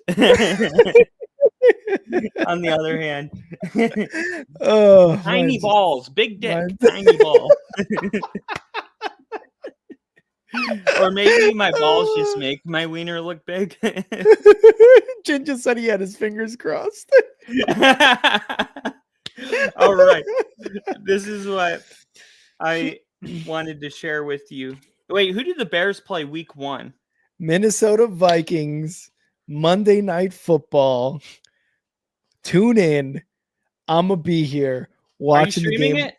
Oh, I'm streaming it. And unfortunately, guys, I'm sorry, but I was trying today to fix my streaming like couch, a whole new setup from what you're seeing now for when I stream games, and it just wasn't working. It looked bad. The lighting was bad. The mic was bad. The camera was bad. So I was just like, you know what? I'm just gonna do it from this. Scratch all that. I'll figure it out sometime. But yes, I will be streaming week 1 Monday Night Football, Bears, Vikings at Bears. So make sure to tune in here. Vikings at Bears. Those are the 2 teams that we had at 3 and 4 too. Yeah, dude. So it's gonna be a very, very exciting first Monday Night Football game, and what a really awesome way to cap. Be exciting. Okay, here we go. So every single year, I do interviews this time of year. So I'm doing interviews coming out this week. It's going to be on the NFL with Kyle. I'm gonna have it on my Twitter, and I'm gonna have it on YouTube live stream. Nice. So I was working on my intro video for it, and I haven't released it to anybody at all. Exclusive, baby. This is the first time anyone has ever seen it. So be easy on me. It still needs some tweaks, but it opens up with me meeting Quinn Myronez. Let's do it.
That goes hard. I love you with the helmet on in the football.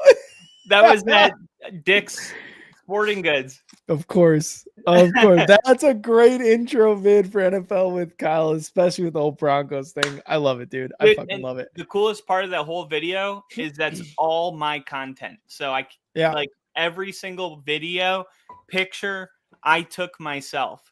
So it's cool because like last year, every time I hit my intro, I got a copyright, you know? Oh, that's what, yeah. Like Aunt Bailey or NFL footage or nobody can take that away. You know, that's my video, all of my moments, and it just makes it more special. I see what you're saying. Yeah, but that's great, dude. That intro video goes hard. I will say that. I love it. And I'm glad you got to do that. I am so happy for all of you guys who joined us today. And I'm seeing a lot of Bill comments right now. Long live Bill. We appreciate all you guys who keep his memory alive as well as we do. And honestly, I was thinking about this kind of just like halfway through the episode. Like, we may not say it a lot, but we really do appreciate you guys being in here. We know that, you know, we're almost 3 hours in the stream, and you guys have been here for a majority of it. I'm talking about Jinja, talking about E-Dub, talking about KC, Nick, Daniel Barry. Like, we love you guys because you guys are here constantly commenting, constantly watching, constantly liking the videos, and just constantly keeping up with our bullshit. And we love that you guys do that. We love that you guys are commenting. And of course, we continue to miss Bill, and you guys keep his memory alive just as much as we do. But I just wanted to let you guys know, Jinja, KC, Dub, everybody who's been here, that we really, truly from the bottom of our hearts appreciate you guys consistently being here on the Only Football Podcast with Kyle and I. So just a big thank you to all you guys. And Ginger said, dude, it's my top 3 favorite parts of the week. I love it because Friday and Saturday are probably the other parts.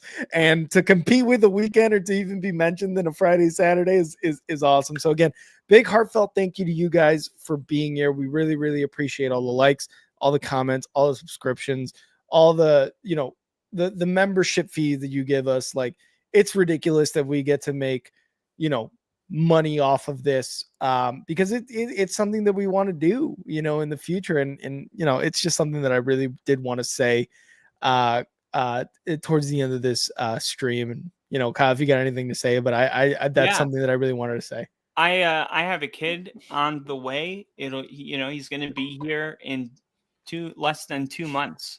And February, September, October. Well, about 2.5 months, actually. Let's go. It's still close. Yeah. And, with all the uncertainty that comes with that, I decided I quit my job. Wow. And I quit my job because it was competing for a spot in my daily life where I wanted this to be.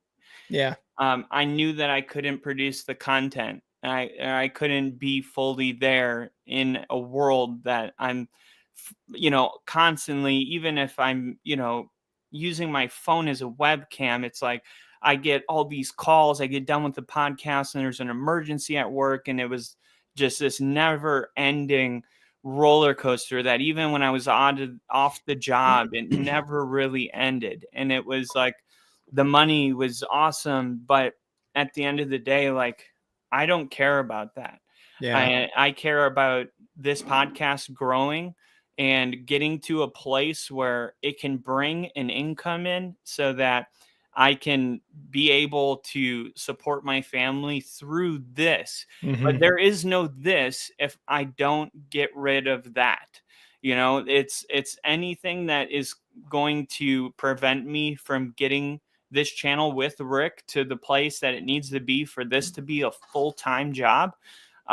Whatever those competitors are, they have to be rid, they have to be rid of. Mm-hmm. And as hard as that was to do, I knew that it was the only path to success.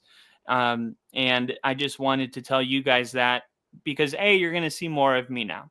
Let's go. But B, I think it's important to share my dedication to this with you guys, so that when you watch for 3 hours, that you're actually contributing to my dreams. As corny as that sounds, but it's real. It's real. It's as real as it gets. So I'm excited to be on the channel more.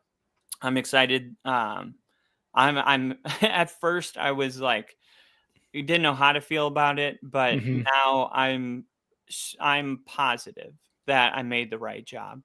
Made the right decision. And I actually, I might've just got a job with waste management. I've always wanted to be a garbage man. If you guys didn't know something about me, that's awesome. My whole life is just, it's like a movie where you just like, it is. I've heard the stories. It is. But one of these things, is like McDonald's, Starbucks. I had all these like things, and one of them was, I want to be a garbage man. I thought, well, that's perfect. I would get up at 4:30, have my coffee, watch a little Sports Center, and then go, get off at 11 or 12 for the day. Maybe I only have to do it 3 days a week. It gets me out of the house. It's a honest job. And it, because I do need something in the meantime, like part-time at least. Yeah. So, I just thought I would share with you that my latest life updates, but yeah, I will be posting shorts with one hand on the garbage truck. And I'm going to be like, hey, I just arrived at Russell Wilson's house. A lot of garbage from this guy. Doesn't recycle. Kind of a piece of shit. Yeah. Hell yeah, Kyle. I love that. That's awesome. And again, like Kyle said, you guys are contributing to like our dreams. So we can't say thank you or we appreciate it enough, because there's not enough times that we can say that. But we're going to try, and we're going to continue to say that. And yeah, that's a really good comment there, Ginger.